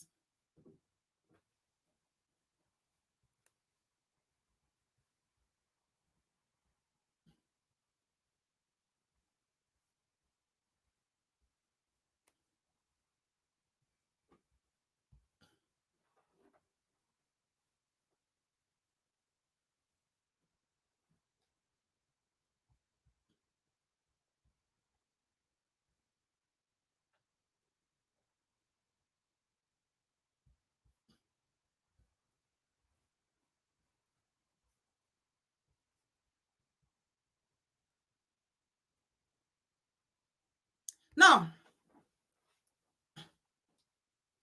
we are about to end, but we're going to end very sweet. This is WCC, the Revolutionary Repatriation Educational Lecture Series. There was an interview done by Al Jazeera with Dr. Ari Khanna. She's a great woman, but sometimes great people do make mistakes. She's well-spoken, but sometimes you can miss the point. She spoke well, but she also makes the point in this video. And that's why I thought it's wise to bring it. Don't get me wrong, she's very great. I enjoy her in this video. But it was just one area that she missed that I want to correct. And I'm sure she too, she will listen to it and say, yes, I'm glad my children are learning. I'm glad my children are learning. Yes, Mama, we are learning.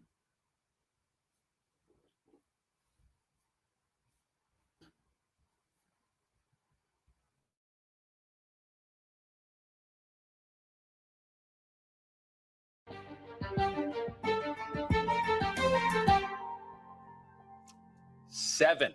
That's the number of countries in Africa where people woke up one day to find that their president was ousted and that their military had taken over. And that's just since 2020, just in the last 3 years. We're talking about Mali, Chad, Guinea, Sudan, Burkina Faso, Niger, and Gabon. Since most of the coups are in former French colonies, France has had the biggest wake-up call of all Western powers. But the wheels are turning in Washington as well, especially since Russia and China are also big players in the region. So what do the changes across the continent mean for the people in Africa and for relations between Africa and the West? What note should Washington be taking? Today, we're talking with Arikana Chihombori Kwao, the former ambassador of the African Union to the United States. Ambassador, it's such a pleasure to be with you again. I've always enjoyed our conversations and learned from them. And I just want to ask you, in the West, when you look at these countries, Mali, Chad, Guinea, Sudan, Burkina Faso, Gabon, Niger, the West looks at this like maybe there's a problem going on here. How do you look at it? There is a serious problem for the West, for sure. I think the West did not see it coming. However, it was very naive of the Western nations to think that the exploitation of Africa was going to continue unabated forever. The West is definitely, if I may use a four-letter word, not so kind, they may be pissing in their pants, because what's happening in Africa is indeed a revolution, and a revolution that's way past due. So you see it as a revolution, but what kind of revolution is it, in the sense that, do you think this is throwing off repression from France, from the United States, from other nations? What kind of revolution do you see is underway? Well, I like to think, if I were to use the biblical terms, this is a revelation among Black people. They're waking up and realizing that what has been happening is wrong, is wrong, is wrong, and change must come. And for true change to come, it must be brought by the people. What you are seeing is an African electorate that is now awoken, that is informed. They understand the real issues. In the past, Africans have been misinformed, misled, and given false information, and being thrown a shiny object and being told only the African heads of states are the problem.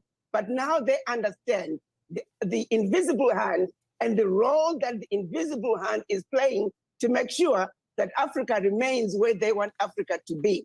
The African heads of states, particularly those heads of states of the former French colonies, majority of them were just puppets put in place to continue the same French legacy, which basically boxed them in, where it said you have no control of your military, you have no control of your natural resources, you have no control of your finances, and if you continue from those three areas, you are free to rule your country any which way you want. What power does that president have?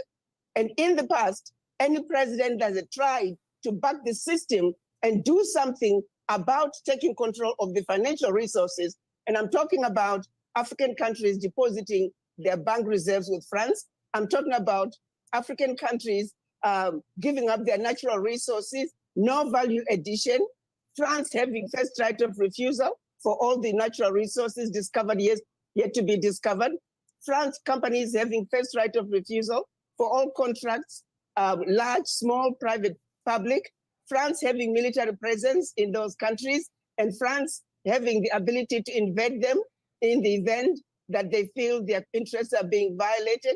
France making sure that those countries can only be trained by France, the military can only be trained by France. The military equipment can only be bought from France. Come on now, our people didn't understand all this. So we can change African heads of states in those former French colonies like we change clothes. If those fundamentals are not addressed, nothing is going to change. The Africans now understand where the real problem is. The real problem, like I've always said, the biggest risk to peace and security in Africa is France. Let's make no mistake about that. We have other former colonizers. Yes, they still have a stronghold in Africa through their multinational companies that continue to siphon billions out of Africa every year. We are aware of that. But the biggest problem when it comes to former French colonies is France. Its roots are so entrenched in those countries, and now France is trying to expand into other nations. Until we address those agreements African countries were forced to sign, nothing, and I mean nothing we do, is going to bring us the true economic liberation, which is what Africa needs, which is what Africa was denied when African countries were being given their independence. We are now dealing with an African electorate that understand what is really going on in Africa. Well, let me ask you, Ambassador, let's take Niger for a moment. President Mohamed Bazoum is a popular president in the West. You know, the IMF liked him, the World Bank liked him, the United States liked him, France seemed to like him. I would like our listeners to understand the gap in the popularity of someone like President Bazoum and performance, and what is going on that makes that revolution, that coup as we see it in Niger, a different story than we're seeing. There's one simple vision hack anyone can use to improve vision, so you can say goodbye to your optometrist for good. The performance that you're talking about is the performance of what Nigerian minerals are doing to French education, to French healthcare, to French infrastructure. You tell me, why is it that 95% of Nigerian uranium is powering over 30% of France, while over 70% of Nigerians have no electricity? How is that okay? How is even President Bazoum proud of himself with that fact? There is no development in Niamey. I was in Niamey a few years ago when we had the AU summit. It was pitiful. to see the level of underdevelopment that Niger has. There is no development in Niger. Let's make no mistake about it. Niger is the second poorest country in Africa, in the world, in fact. So how can President Bazoum be proud of himself? What development is he talking about? You're talking about developing France? There is no development in Niger.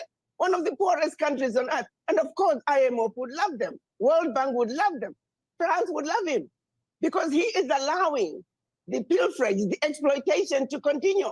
And that's why the people are rising up to say, if you can't stand up to the bullies and tell them that the exploitation can no longer continue, and look President Macron in the face and say, President Macron, how is it okay that my money, my bank reserves, my natural resources are funding French education, are funding French healthcare, are funding French infrastructure? How is that okay, President Macron? Answer us. Africans in Niger, they want to know. So when you tell me that he is favored by the West, it makes sense. But he's definitely not favored by the people because there is no development. Let's be serious here. Let's stop pushing lies about what's happening. They know the exploitation is happening. It's happening in Niger, it's happening in Burkina Faso, it's happening in Mali, it's happening in every African country.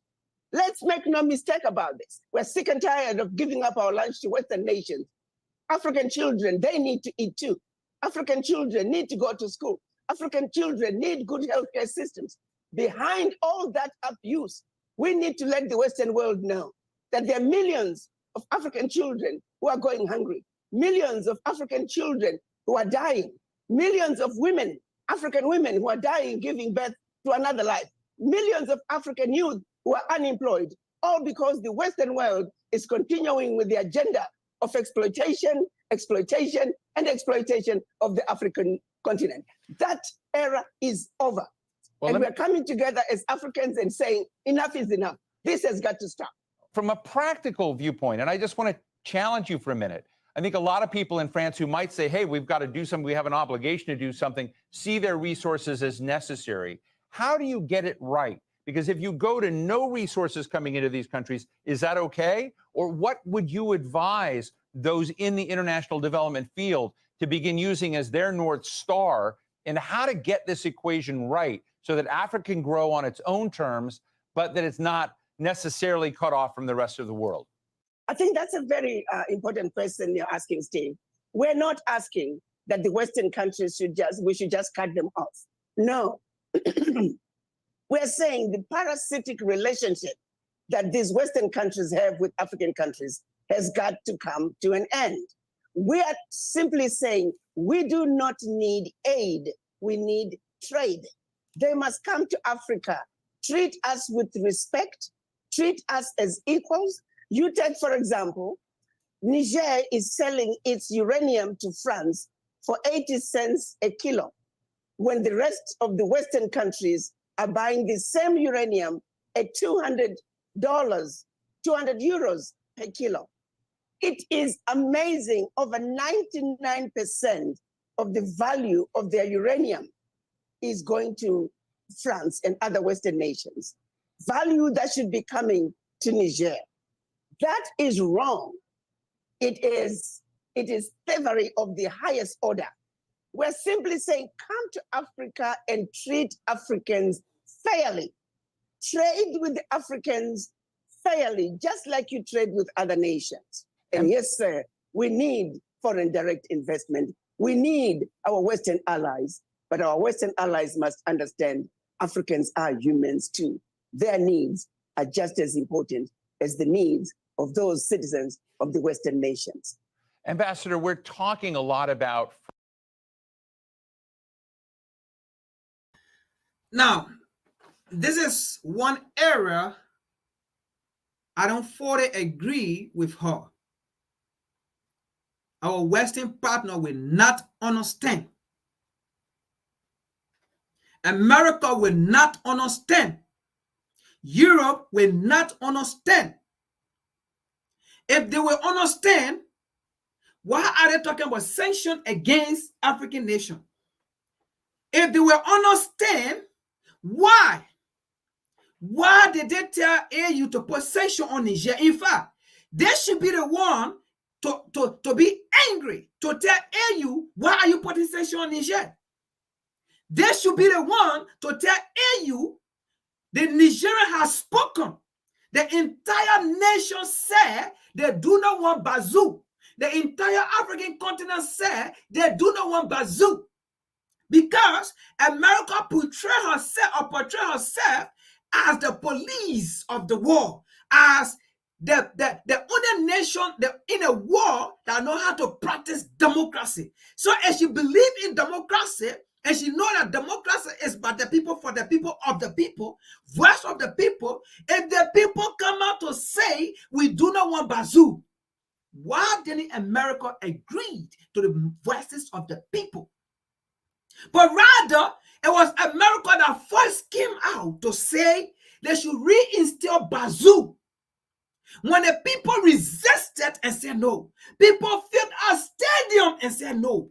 And in fact, it is because of America presence, America, how they call it, speaking, that even make the people angry and say, in fact, send us again, France should leave.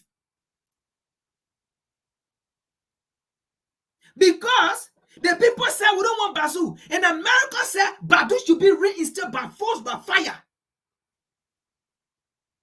So America is not different. They are not there to come in dialogue, to come in, and they are not there for that. That's where I disagree. They will not understand.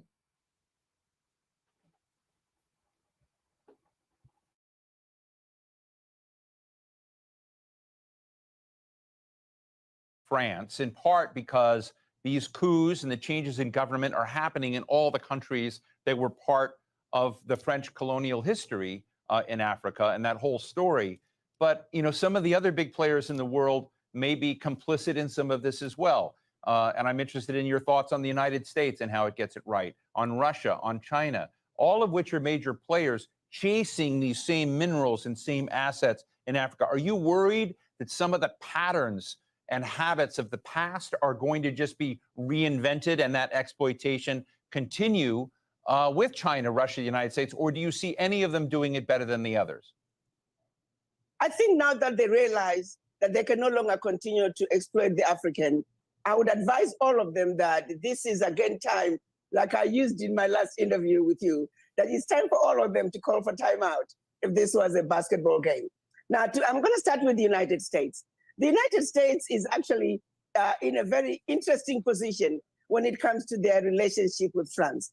France is like a wounded shark. France is like a wounded elephant. You know, like the going says, when you are swimming with the sharks, when one starts to bleed, you get out of the water. My advice to the United States would be, France is bleeding really, really badly. France is wounded really, really badly when it comes to its relationships with Africa. So I would advise the United States to get out of the water, distance yourself from France, because you do not want the negative sentiment, really bad sentiment that the Africans have about France to bleed over to you, the United States, who I still feel that they're in a very good position to take a leading role in their relationships. Again, I disagree with her on this area again to say America is in a very good position. I disagree on this aspect when she said America should leave the water and leave France there because America stands a good position. No, I disagree. I disagree. America is not in a good position. How can America be in a good position? And it is the same America that been training to remove African leaders, to remove democratic leaders. How will America be in a good position when it was the same America through her leadership with NATO that went and killed Gaddafi? How does that make America in a good position? It was America that invaded Libya. It was America that destroyed Libya. And up to now, America have not built Libya. How does that make America to be in good position? Through the killing of Gaddafi and the destruction of Libya, America took Africa back in 30 to 40, 50 years because the plan of Gaddafi could have rescued Africa. Because Gaddafi was sponsoring almost every African or AU meeting. When Gaddafi told AU, the only way you become stable and have voice, you have to stop borrowing or taking money from America and Europe. You will become puppet and you will become liability to them. So how can America be in a better position when America took her back in 50 years? How can America be in a better position when she promised Libya to give Libya democracy? Look at Libya today. Have America built Libya? How can America be in a better position since 1884? DRC Congo have not seen peace. Wasn't the CIA that trained not Pombia, but trained Museveni? Wasn't the same CIA that trained Kigali? Kigami, sorry, that trained Port Kigami? That dead DRC Congo like that today? It's not the CIA, the same Westerner supporting the M23 rebel through the influence of America. How is America in a better position? Wasn't them that killed Thomas Sankara? Wasn't them that killed Patrick Lumumba? Wasn't them that killed Amilcar Cabral, Guinea-Bissau? Guinea-Bissau is another country that is about to experience coup too. Wasn't them? How is America in a better position?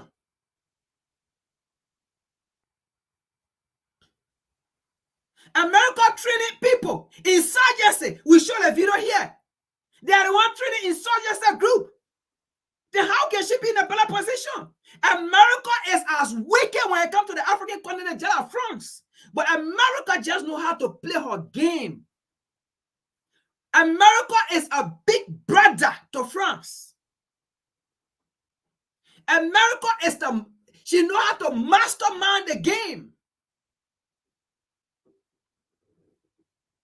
If America is different, why? It was America that first came out and said, reinstate Bazou. If America was different, why America did not tell France that the voice of the Nigerian prevail? If America could have done that, then we would say America is neutral or America stand in a better position. But America was the first. Joe Biden was the first and said they should reinstate Bazou against the will of the people. What made America different? I disagree with you, Mama. Mama, I disagree with you. America is not different. That quite is pay. America is not different from France. She just knows how to play her game. And she was different, but now Pombia should be out of power. And she was different, but now Farouk should be out of power. But America support Farouk. America support a dictator government. How is she different? Many times the Togolese have cried. They have come to America. They have asked America, say you believe in democracy, say you neutral, you for the people. Many times Togolese advocates have come to America, have gone to Congress. They asked for the support of America to remove Farouk. In fact, America insulted them by visiting Farouk. America insulted them by asking Farouk to come to Washington, D.C. How are they different? America is not different. Once a colonizer will always be a colonizer. Once an enslaver will always be an enslaver. If they are different, why did they go and sit down in a G7 meeting to put sanction on African nation that extend from Russia? That now voted to put sanction or to punish Russia. Why are they planning sanction against those nations? Why are they planning sanction? Why are they planning to punish Africa? If they were different, Why, when they had the U.S. Africa Leadership Summit, why did they stop Burkina Faso? And they said Burkina Faso should not come.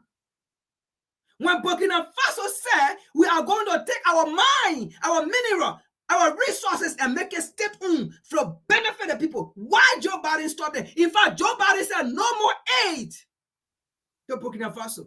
What makes America different? America is not different, Mama. Please, I disagree on that. America is not different.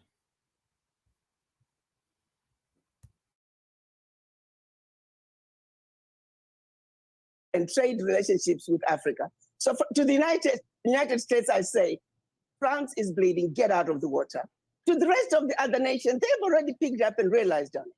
China, for example, China picked up on the mistakes that were being made by the Americans, the mistakes that were being made by the European nations, and China was coming into Africa realizing that, for example, when it comes to funding, European nations would talk and talk and talk about funding. They'll talk about building an airport. They'll talk about building a bridge. 10 years later, there is no bridge. There is no airport. It's still talk. All kinds of roadblocks and red tapes are put in order to access funding. So China decided we'll make it easy for African countries to access funding. So that's why you'll find a lot of infrastructure projects are being built by China, because they realize where the Americans, the Europeans are dropping the ball, and they're coming in with a different strategy. And therefore, it has been easier for China to woo the Africans to their side because they're doing things differently from what the Americans and the Europeans are doing. So to the United States, I say, look at the mistakes that France has made.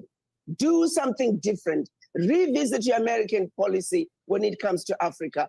And the United States still stands a very good position to win the Africans over, but this time, win them the right way. Treat them fairly, and no more playing games, no more divide and conquer. Stay away from the local politics. You do not need to get involved. Let these African countries dog it all out, one child to the other. I like to say opposition parties, ruling parties, they are children of the same mother fighting for their breast milk. Let them fight for their mother's breast milk alone, without interference. So the US is very good at interfering with electoral processes in Africa. That's a bad precedent, because sooner or later, everybody is figuring it out. Right. Then you become the enemy. So stop it. Stay out of local politics. To Russia, again, Russia is looking and saying, where is the West going wrong? They are coming in, they see a weakness. Russia came in during the liberation wars in Southern Africa, in South Africa, in Zimbabwe, Namibia, Mozambique, Angola, all those African countries that attained independence through liberation wars. Russia and China came in and realized that the Western world were on the wrong side of the equation. So they came in to say, if we're going to go and win these people over, let's support their struggles, because truly, Russia came in to support these African nations when they really needed help. So you can't blame them. They found an opening, and they supported a cause that was just, that was right, that was needed. And therefore, you see that Russia is being accepted because of what they have done in the past, historically. So people are not going to forget the friends that came in when they were needed. Right. It's about looking at what's going on. But when it's all said and done, we're saying to the world, no more can you continue to exploit the Africans. Right. The Africans, we have gone through centuries of being stupid, of being ignorant, of being dumb, of allowing the world to just piss all over us. Well, that period is over. Africans are saying, we now know what is really going on. And if you truly want to be an African leader that's going to survive this revolution, you have to be an African leader that is anti-imperialism, an African leader that is anti-neocolonization, an African leader that's going to stand with the people in their pushback against the West, against the East, and anybody else that thinks they can come to Africa and exploit us. They can no longer walk all over us anymore. Ambassador, when you and I spoke in December 2022, it was a great show and a great discussion. And at that time, you said that America and the White House were not showing African leaders respect. that they did not share agendas, that this was continued policies of racism and neglect, etc. Do you feel like any progress has been made in America's orientation towards some of the issues you raised since last December? For just $67, you can make as many videos as you want, and you never need to pick up a camera. Well, I like it. Let me take you back to the visit to Africa by Vice President Kamala Harris. You know, it was quite interesting that with all the issues that were going on in Africa, for example, when she went to Zambia, there were mudslides that were killing hundreds of people next door to Malawi. She did not go to Malawi, did not even mention Malawi, but spent a lot of time in Zambia trying to push an LGBTQ agenda, an agenda that Africans across the continent are saying, it's really not an issue for us. We have more important things to worry about, but Vice President Harris spent a lot of time on the LGBTQ. I'm not saying it's not an important issue, but when it comes to the greater scheme of things, the Africans are telling you that this is not a priority for us. We grew up with people who were trans. I remember growing up in my village, we had men who looked feminine. They would hang around women. They did their thing. Nobody cared. We had women who lived with women. We called them spinsters, and nobody cared. You know, I grew up seeing people who were clearly gay looking, and it was never an issue. So the Africans are telling you that it's not a primary issue to us. Stay away from it. But she did not listen to them. She kept pushing that agenda, you know? So it's like, we don't care what you think. We are gonna tell you what you need to do. That was disappointing. That trip from Vice President Kamala Harris was very disappointing. And I've spoken to a lot of heads of states, a lot of African citizens. They were very disappointed with her position. Well, let me ask you finally, Ambassador, you've talked about the people and that these are in many cases, popular revolutions. Do these military leaders really represent the people? You know, who do you see as the real standouts that can bring a plan, that can bring a strategy, and actually make this popular revolution as you see it successful and to get traction? That's a very important question. And I would like to caution Africans as well. As we go through these coups, let's take, for example, what happened in Gabon. I had warned everybody to say, push back a little bit. Don't be quick to equate what's happening in Gabon to what's happening in Niger and Burkina Faso and Mali and Guinea. Each situation is different. The dynamics within the quote unquote coup, which I call revolution, are different. Yes, we like to see change, but not every general means well for the people. The Gabon situation, you got some family issues there. I don't want to go there. So we have to look at it and say,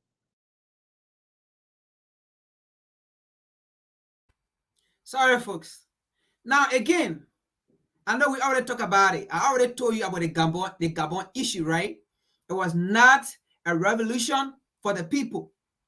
It was something that was staged, and I told you why it was staged. We explained that already, right? I just let you to know it was not a coup for the people, but AU and her master, they did it that way so that it won't go wrong. Because if there was not to do it that way, the interest of AU, let's say the interest of France and America and Europe, it was going to be in jeopardy. So up to now, you have not even seen the opposition to come and speak, right? I told you it was planned. It was something planned that they have to do it in this way. If not, it was going to be a chaos. The real revolution was going to take place. But what happened, I told you when it happened, it is the only channel that spoke about that Gabon issue and said, WCC is the only channel that spoke about it and said it was fake. It was not real.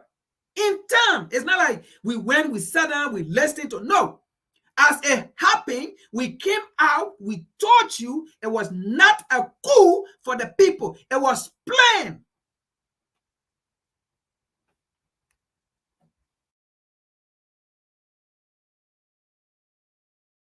of the three parties, let's dissect them, let's unbundle them. We have the president, we have the wife with the president's wife as well. We got to take a look at her with a critical eye. Then we have the general himself, who is a family member. Then we have the sister to the deposed president, who is siding with the general. Then we have, of course, the opposition party, who now feels betrayed. So there's a different dynamic in the Gabon issue that before we bundle it all up, you look at even the manner in which the general was dressed when he was being sworn in. He looked like a Frenchman, very Western. So we have to understand each situation very differently. But I would say, in my humble opinion, the sentiment coming out of Burkina Faso, out of Mali, out of Niger, that is the sentiment and the solidarity that we are looking for. Those who are clearly standing up and denouncing neocolonization, denouncing imperialism, demanding that exploitation of the continent can no longer continue. That is a common message that's coming out of those countries. I am not getting that out of Gabon, which makes me wonder, who is really behind the coup in Gabon? We need to understand that. Why is the general shying away from that sort of strong message to the people? Because that is what Africa is ready for right now. That is what the revolution that's taking place in Africa is all about. Any leader that does not stand for anti-imperialism, anti-neocolonization, anti-continued exploitation of the continent, that is a leader that the Africans are not going to support, be it a military leader or a civilian leader. Well, Adikana Chihombori Kwao, former ambassador of the African Union to the United States. All right. So we, the follower of WCC, we already know. We already discussed it. It was never the coup for the people. It was something planned. And we already said it. Who are the people behind it and how it was planned? We already finished discussing that. I mean, people can still go and figure it out. It was planned. It was not a coup for the people. All right. So the people were being led, how they call it, misled. They lie to the people. It was not a coup for the people, but the people think it was a coup in their interest. Meanwhile, it was not a coup for the people. That is why you see the military, the opposition is still angry and have never spoken, because it cannot be a coup and then you take the same family member and put the same family member there to protect the family dynastic, to protect the family interest, to protect Western interest, to protect France interest, to protect American interest, to protect European interest. That is not a coup.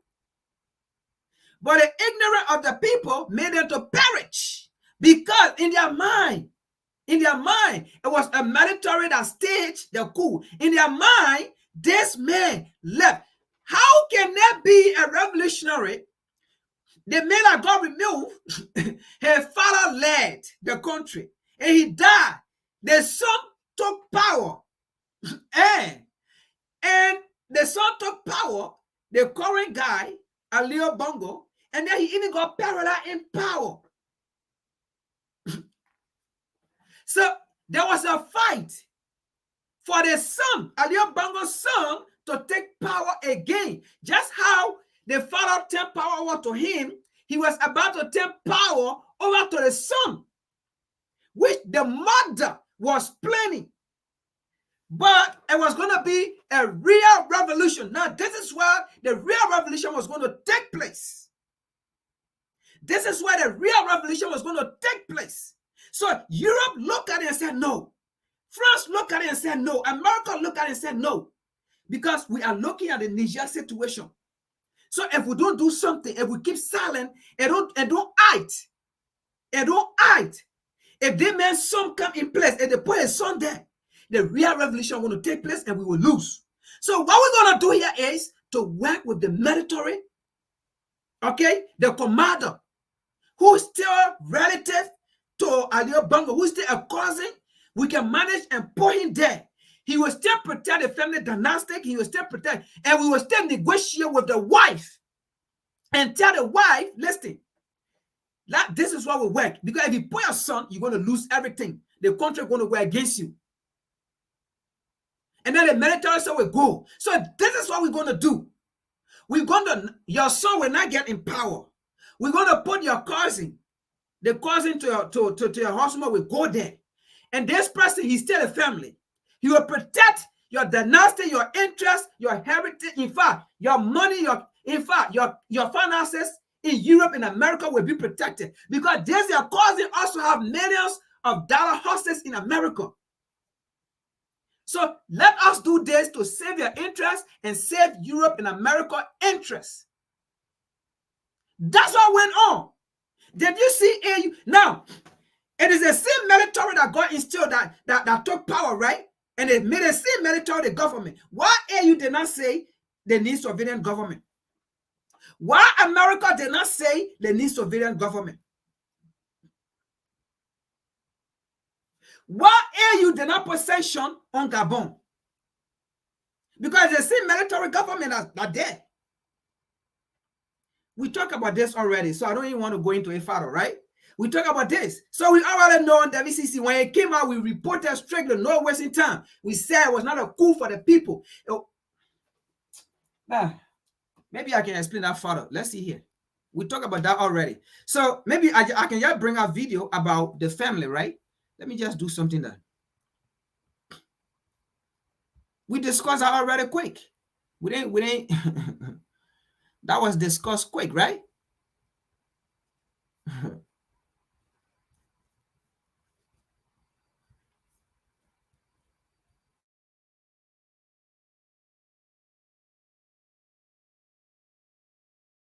Qui sont faites aujourd'hui, notamment orchestrées par Sylvia, née Sylvia Valentin, l'épouse d'Ali Bongo, pour pousser son fils, leur fils Nourdine, dans le fauteuil.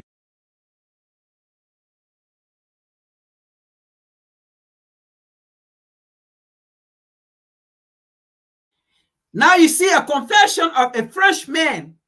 A French man, he's confessing. Look right there on the screen. Look on the screen. He's saying the son, he's confessing, the son of Ali Bongo was the one to take power. But what I just explained to you, that's what happened. If he was going to take power, the real revolution was going to take place. And that American interests are going to go in vain. French interest, European interest, and even the family dynasty was going to go in vain. Because opposition was going to come in power. And the military was going to work with the opposition. So what they did here was to work with the military and said, look, we cannot put your son in power. We're going to lose everything here. So even as much as France interest is in jeopardy, America interest is in jeopardy, Europe interest is in jeopardy, you yourself, your family interest is in jeopardy. So let's do something here. In order to save our interest, let's put the poison to your husband in power, and it will protect your interest. Our interest will be protected, and the family will still be ruling, and money still coming in your account. Y'all will live, y'all won't live. So what he said here, they said to push his son, that he named it, in land of secession. So that's a Frenchman talking here, confessing, right? Now you understand the coup, it was not a coup. Du successeur. What this man is saying is that Sylvia, Ali Bongo's wife, masterminded the coup because she wants to put her son in power. That her son is Nuruddin, the one on the left here. And it seems the coup is not going according to plan because of what she did yesterday. But we'll come to that in a moment. Nuruddin in this video is wearing a t-shirt worth nearly $1,000. The second guy by the right saying he doesn't know how much the money is, but they are campaign funds. His Valentino t-shirt is worth $500. Plus all the luxury cars they have, all this money they've seized so far is estimated to be up to 70 billion francs CFA. And going by the current exchange rate to the dollar, it should be about $115 million. They need to investigate the source of this money, who authorized the withdrawal, because these are crisp bank notes from a bank. Politicians can be this bold, taking money directly from the central bank. Also, according to Vincent, an independent journalist, there was an aborted coup in Gabon in January 2019.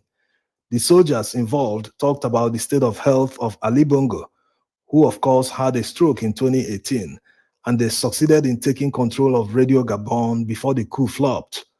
The most important takeaway from that coup is that all the major actors are from the same clan with Ali Bongo. So it has always been a family affair. If that coup of 2019 succeeded, it would have brought to power someone of the same extended Bongo family, or maybe the same circle of Umar Bongo, Ali Bongo's father, who had 55 children. The man wanted to turn Gabon to a constitutional monarchy with the help of France. He actually made the proposal, but they didn't take him seriously. This happened when Jacques Chirac, the former French president, was still the prime minister. So Umar Bongo's dreams and aspirations still lives in his relatives. They seem to believe that power should revolve around them, that no other person can take power in Gabon, like they are the founders of Gabon or the first-class citizens of Gabon. That's why the West haven't come down hard on them like they did in Niger. No one is evacuating like they did in Niger. They all feel it's a family affair, no cause for alarm. This brings us to the general, who is Ali Bongo's cousin, by the way. He will take oath of office on Monday. It is interesting that in the Francophone countries, they swear in their military heads of state or head of the transition committee, whatever they call it. Never mind that they took power by force. This means that the country is giving legal backing and recognition to their power. This also happened in Guinea recently. It doesn't seem like it happened in Niger. No pictures were released or videos. Why this is interesting is because France said they do not recognize the authorities in Niger. The people legitimize this power if they can use instruments of state to swear in a military head of state or head of transition, which for now is the highest authority in the country. They can't get more legitimate than that. Also, to prove that this is a family affair in Gabon, the military authorities annulled the elections instead of calling for a recount. Well, without prejudice, maybe they felt that the election was so flawed and irredeemable that it's better to conduct a fresh one. Though the presumed winner of the presidential election is not buying it, Albert Ondo, the candidate of the opposition party, is calling for a recount to be declared winner. Also, another family affair proof is what this lady did. She is Ali Bongo's daughter. She quickly congratulated General Nguema when the military appointed him to lead the transition. That's despite working full-time during the campaign for his father's re-election. Whether she's doing it to get favors from the general or just to prove that she believes her father, Ali Bongo, is not fit for office, therefore she doesn't have any problem with his removal from power, whatever it is, but it doesn't look right that she campaigned for the man a few days ago.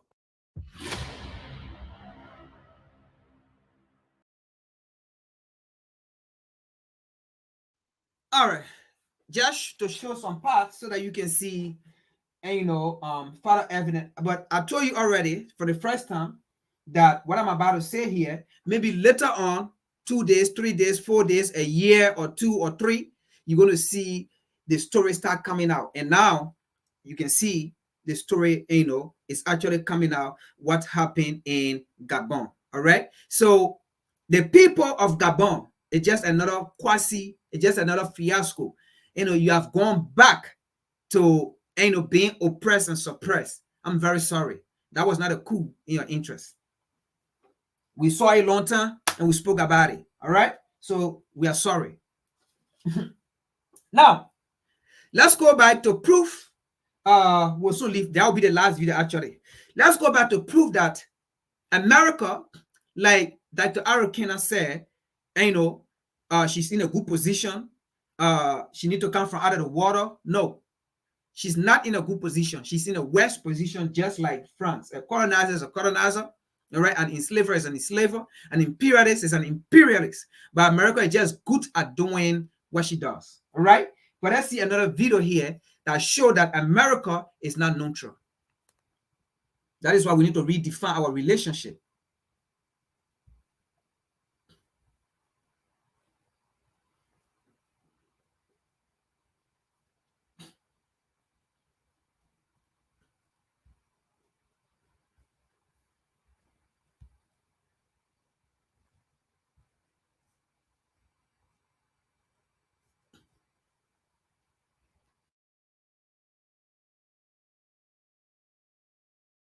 French military base in northern Chad after a local soldier was killed on Tuesday.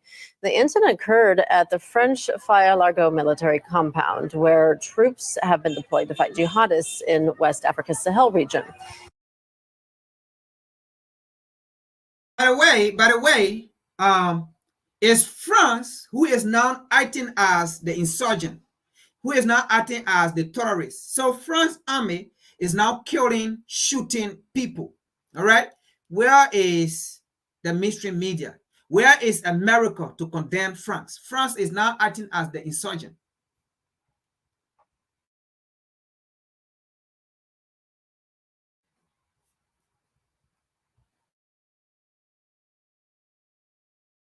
Paris diplomats reported that a French army medic shot and killed the Chadian soldier who. And sorry to come back. By the way, the reason why these things happening, these imperialists are looking for a way to fight with Africans. They are looking for a way. They are trying to provoke Africans to fight them, to go and shoot at them.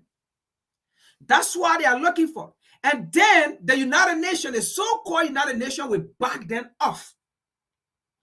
The so-called United Nations will then say, if France went and killed an innocent person or killed a civilian, you should have taken France to the United Nations, then opening fire on France. So France was right to fight or to open fire. They are looking for a way for war. They are provoking Africans.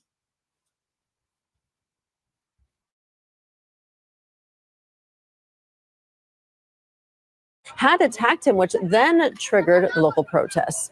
A journalist there sent us this report. A French army soldier from the Bahrain mission killed a Chadian citizen at the Faya-Largeau French military base. This unfortunate event took place at the infirmary on the base, where the Chadian died after being shot.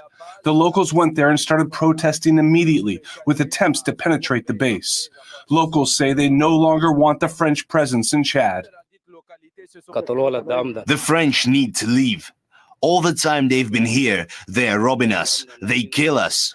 They have to leave now. We don't want anything from you. Leave our territory.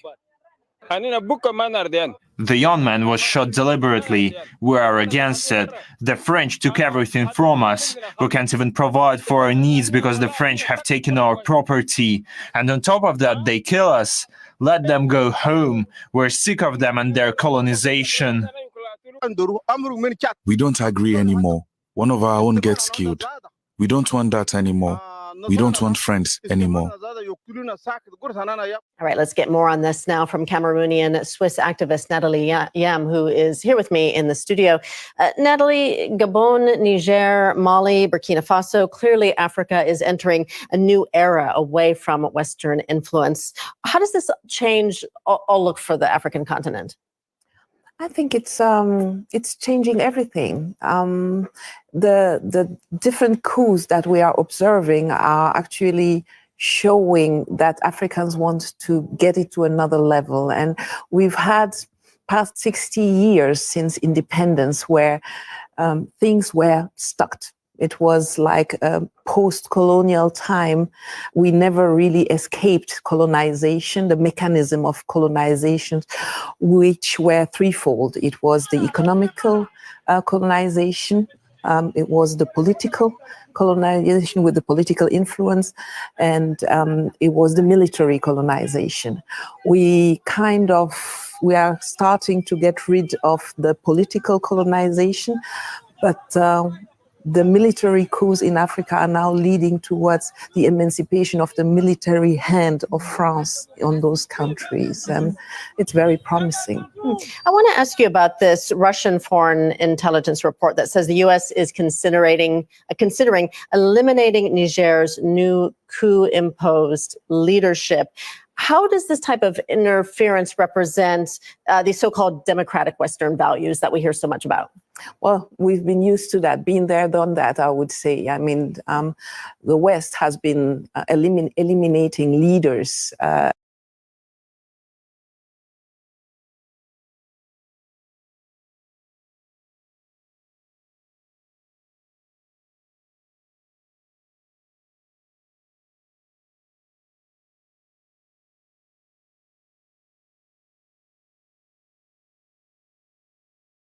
Sorry, I was muted. So Smith said Western influence or Western control. Wars matter. So he wanted to know, right? So I would say both Western influence and Western control. First of all, the reason why both of them matter is this. Both of them work together. Both of them work together, right? They intertwine, right? Now, before you can control someone, you have to have an influence. You have to influence them. You have to influence their mind, their thought, their way of life, their behavior, okay? There are a lot of things you have to influence. Once you do that, then you can control them. So it is through Western influence that Westerners control us. So both of them matter. So they influence us, and then in that, they control us. When they get us, they control us. So both matter. So before someone can control you, they can't just come and just, they start controlling you, they start taking advantage of you, and start exploiting you. They have to influence you first. They have to infiltrate you first. Then before they can control you. No one can control you without having an influence on you. They have to have some kind of impact on you. And that impact could be the influence. It could be negative impact or positive impact.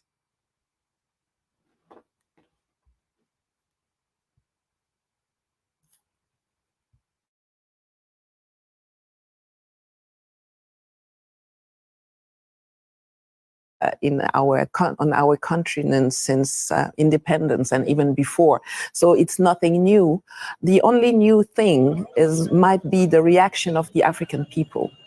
Back then, we took it like it came, and people were sad and they were crying, but they were not revolting against it.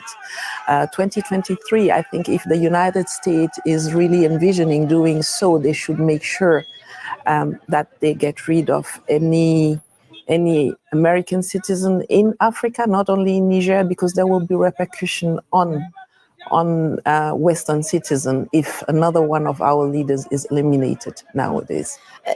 Washington has repeatedly said that the U.S.'s military role in Africa is limited to Now, I love what she said. I love what she said.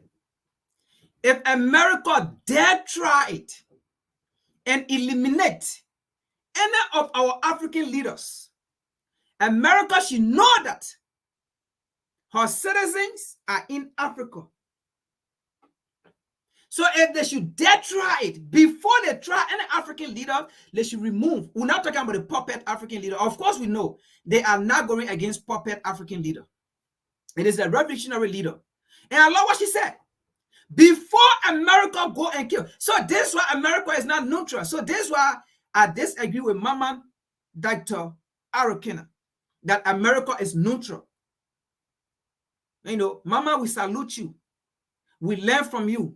But equally so, you know, we just want you to listen to us too and see whether we're making sense. We salute you, Mama. But to say America is neutral, no, Mama. America is not neutral. So I love what she said. She have a revolutionary mind because America is good at doing that. So she said before America now can remove any African liberator, not a puppet, America can go and remove a puppet. We don't care. In fact, we'll say thank you for removing a puppet.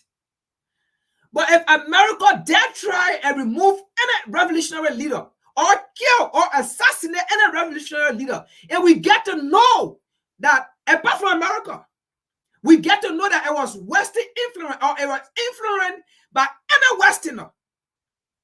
Just make sure your people are in a nation and your people are on a continent. Eye for an eye. You will be putting your people in jeopardy. You will be putting your people in problem. It's going to be eye for an eye. Because just how you feel, that African leader is not in the interest of America, that's how we will feel. You are not in our interest because that leader is in our interest, and you remove that leader, you waste blood, we will waste blood. I love what she said. That's how this generation of African are. You waste blood, we waste blood. If you feel peace will not be for African, peace will not be for you. Death is not only America. It go to any European nation. It go to any colonizer. It go to any imperialist. It go to any oppressor. You touch any African leader that is for African, you touch us. Your citizen in our country, your citizen in Africa will be in threat.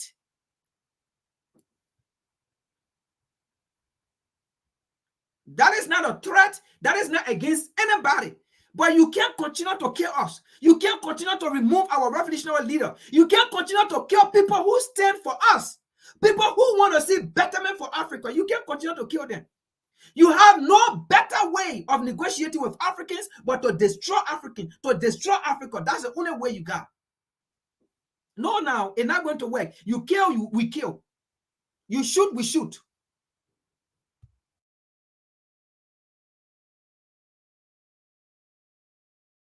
Advising and assisting. What's your take on that? No, I mean, they are financing. They do exactly the same that they do in Ukraine. It's not different. They are working in the backgrounds, financing oppositions or rebellions or even terrorists, so-called jihadists, together with the France. They always had a very toxic hand in the play. It's not only just counseling. Even when we don't need their their advices, they are there and they are working on the ground. This next question might be very obvious to you, but why are Western countries so keen on keeping a grip to Africa? What's the motivation there? Well, maybe they like poverty because they always say that those countries are the poorest country in the world, but yet they are fighting in order to stay there. Africa is full of resources. Obviously, there is the resources on the ground, oil, gas, uranium, lithium, rare earth, but there's also resources in terms of human resources and everything, and it's an area of influence. And if they are fighting now, it's not because they are interested in the well-being of the Niger populations. They are defending a stronghold. They are a hand on geopolitical and mineral resources that they want to secure for themselves. What do you think of the term French? So, this is why make America not to be different from France or Europe.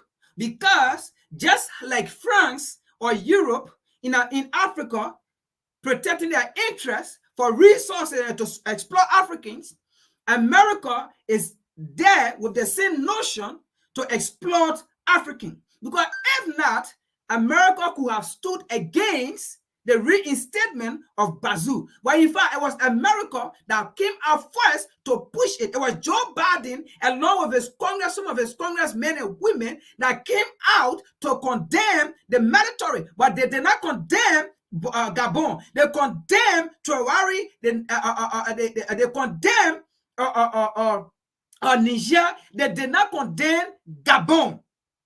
In fact, they said Bazoo should be reinstalled in 24 hours. But they never said Alio Bongo should be reinstalled in 24 hours. Not to say we're speaking for Alio Bongo because we already know what went behind the scene, what it did. But we are just saying why they spoke for Bazoo, they did not speak for Alio Bongo. While they spoke against the military of Niger, Mali, Burkina Faso, they did not speak against the military in Gabon. America is not different. Just like France, just like America. Just like France, just like America. Just like Europe, just like America. They are all colonizers. They are all enslavers. That's how their economy was built. That's how their country were built. So they are there to protect their selfish interests and not African people. So, Mama, Dr. Arikina, America is not different. America is under the water, just like France, just like Europe.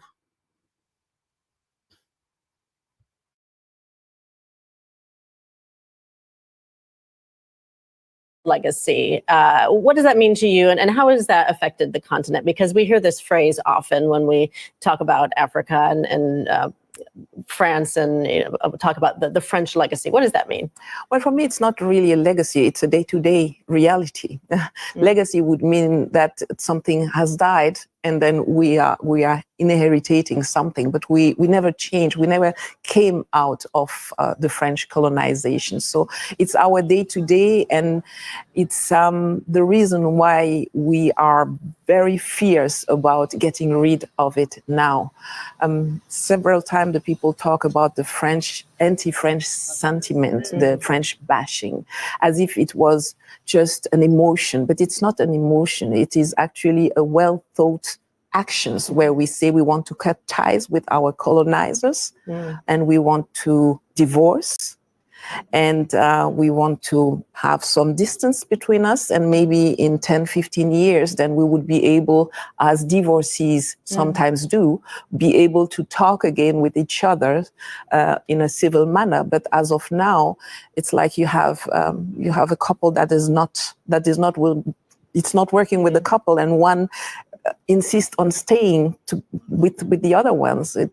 We don't want them anymore. It's not a legacy. It's a colonial reality that has lasted too long, and we need to put an end to it. And thankfully, some of our current leaders have actually started cutting some ties. Yeah. Okay. With that in mind, what do you envision for the future of the continent? Do you expect to see more of this liberation, this divorce from the West spread throughout the continent? I think so. I hope so, but I really think so. I'm just returning from the BRICS summit in Johannesburg, and I've seen during the outreach session a lot of people from Africa, African countries and leadership that are actually interested in getting away from the current world order that is very hegemonic, an hegemonic world order for a minority, the West, where they are trying to impose their interest, keep imposing their interest on the rest of the world. And I think African leaders, regardless of the area they are in, North Africa, East, Central, West Africa, everywhere, people are actually a bit tired of it, and they want to be part of the writing of a new world order where people are respected regardless of the size of the country, and where some dignity is also put into the game. So I think it's a movement that will last. Everybody is getting away from the north and heading more to the south and to the eastern part. Yeah. All right, wonderful. Thank you so much for your insight. I just noticed your ring is in the shape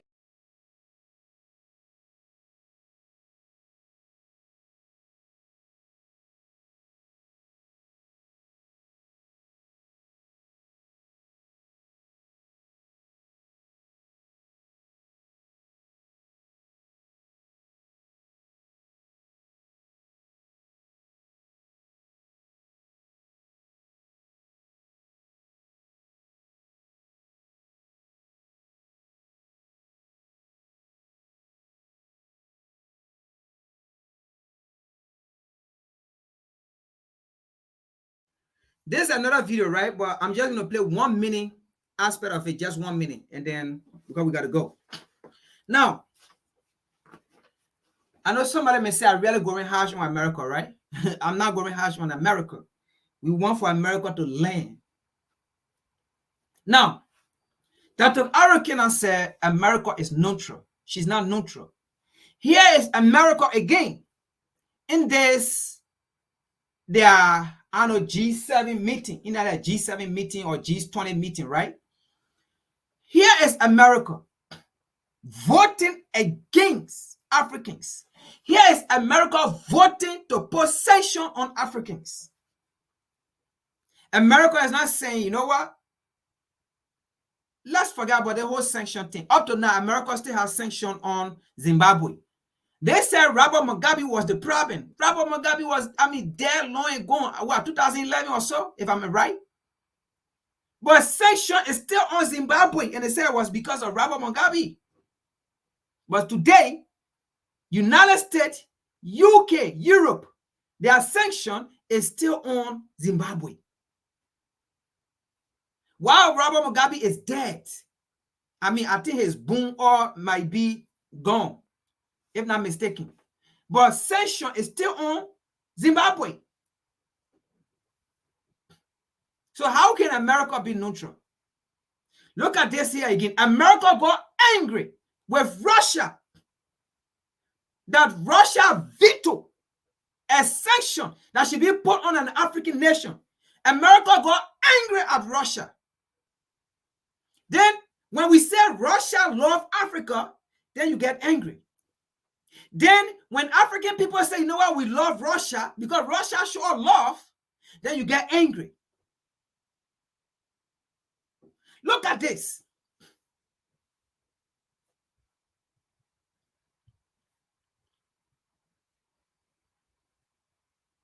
So Western Stone by Moscow veto on Mali's sanction at United Nations.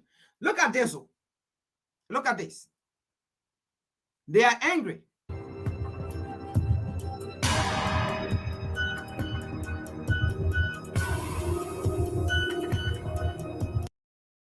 Россия проголосовала против подготовленного проекта резолюции о продлении малийского санкционного режима.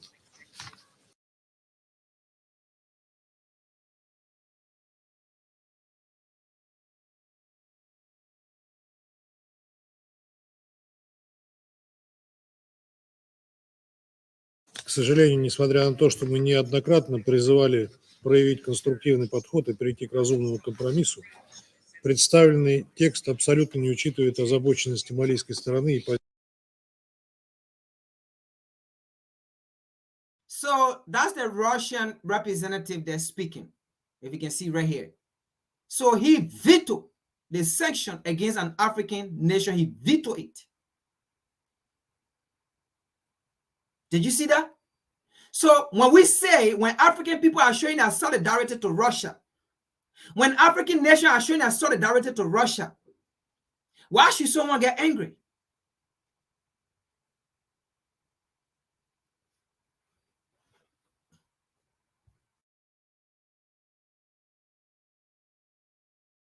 позицию Российской Федерации. Перед голосованием мы вновь подробно изложили причины и соображения, которые легли в основу нашего. Panel's elimination, as called for by Russia, would render the regime ineffective and not.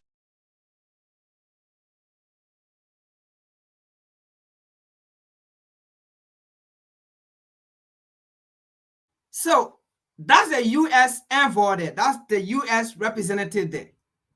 The U.S. envoy, right? See how he's speaking. He's mad. He's angry. He's angry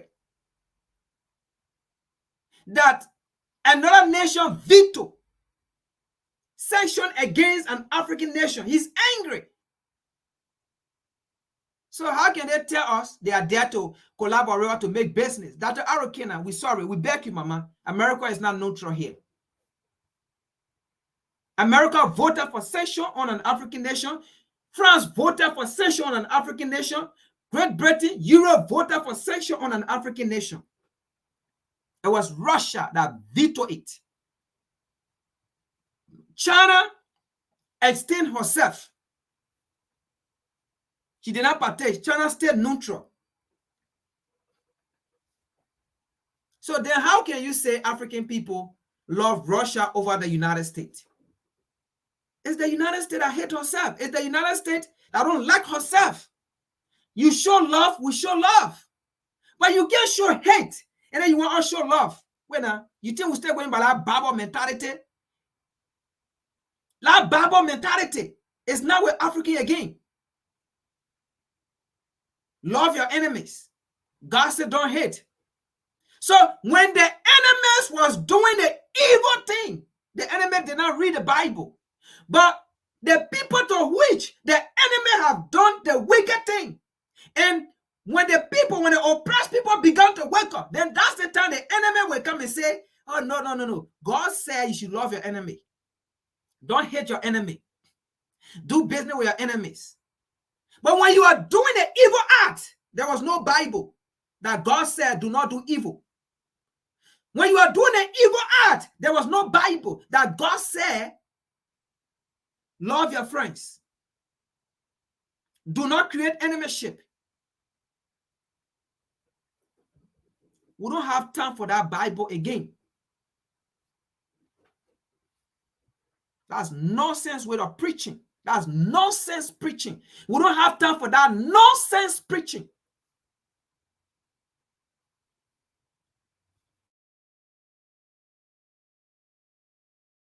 Not useful for Mali. Russia seeks to eliminate the panel of experts' mandate to stifle publication of uncomfortable truths about Wagner's actions in Mali, which require attention. Too many people continue to suffer from the ongoing violence.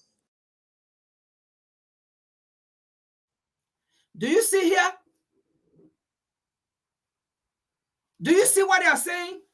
It is because of the Wagner Group presence in Africa that Africans are suffering from violence. So the United States want to come and put sanctions on Mali for hosting a Russian group that are making the Malian to suffer. Are you seeing this? Before the Wagner Group in Mali, how did the Malian live? How did America and Europe treat African or treat Malian before the presence of Wagner? You exploited the Malian Africans. You exploited their resources. How can you talk about you fighting for Malian? You want possession on Mali for having Wagner's group because of your own selfish interests. Did the Malian tell you that the Wagner group are causing problem to them? Or the Malians told you the Wagner group were helping them to fight the same insurgency you train, America? We did not say it. Your African military command sat in Congress, and a congressman asked him, how many men you are trained in the insurgent to become insurgent? You said about 50,000 or over 50,000. You said it.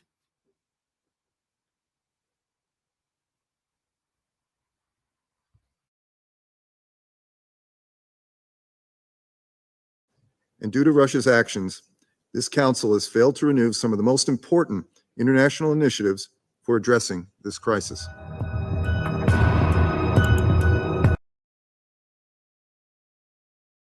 Now, what is that international initiative?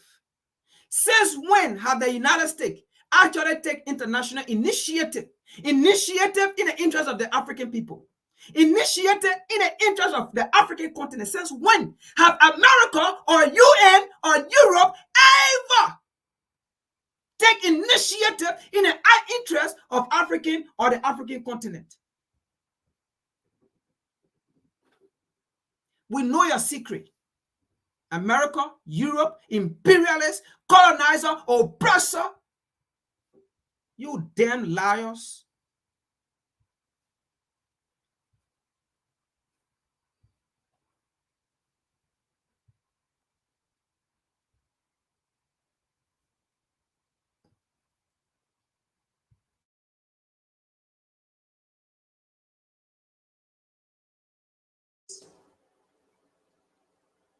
They have come to Southern Africa to teach us democracy.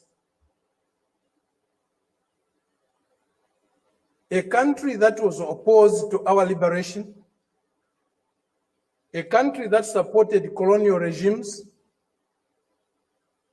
the apartheid regime in South Africa, the white racist minority regime in Zimbabwe, now Rhodesia, now Zimbabwe, the Portuguese colonial governments in Mozambique, in Angola, in Guinea-Bissau, and Cape Verde. Today is coming to Africa to teach us about democracy. A country that has toppled so many governments in Africa, that has led so many coups in Africa and other parts of the world, a country that has killed so many of our leaders in Africa and other parts of the world. The killers of Patrice Lumumba, those who toppled Kwame Nkrumah, those who killed Nasser, those who killed Muammar Gaddafi, today are coming to teach us about democracy. A country that has been built on brutal force, on enslavement of other human beings, on the humiliation of Africans, the exploitation of Africans, the plunder of Africa, today is coming to teach us about democracy.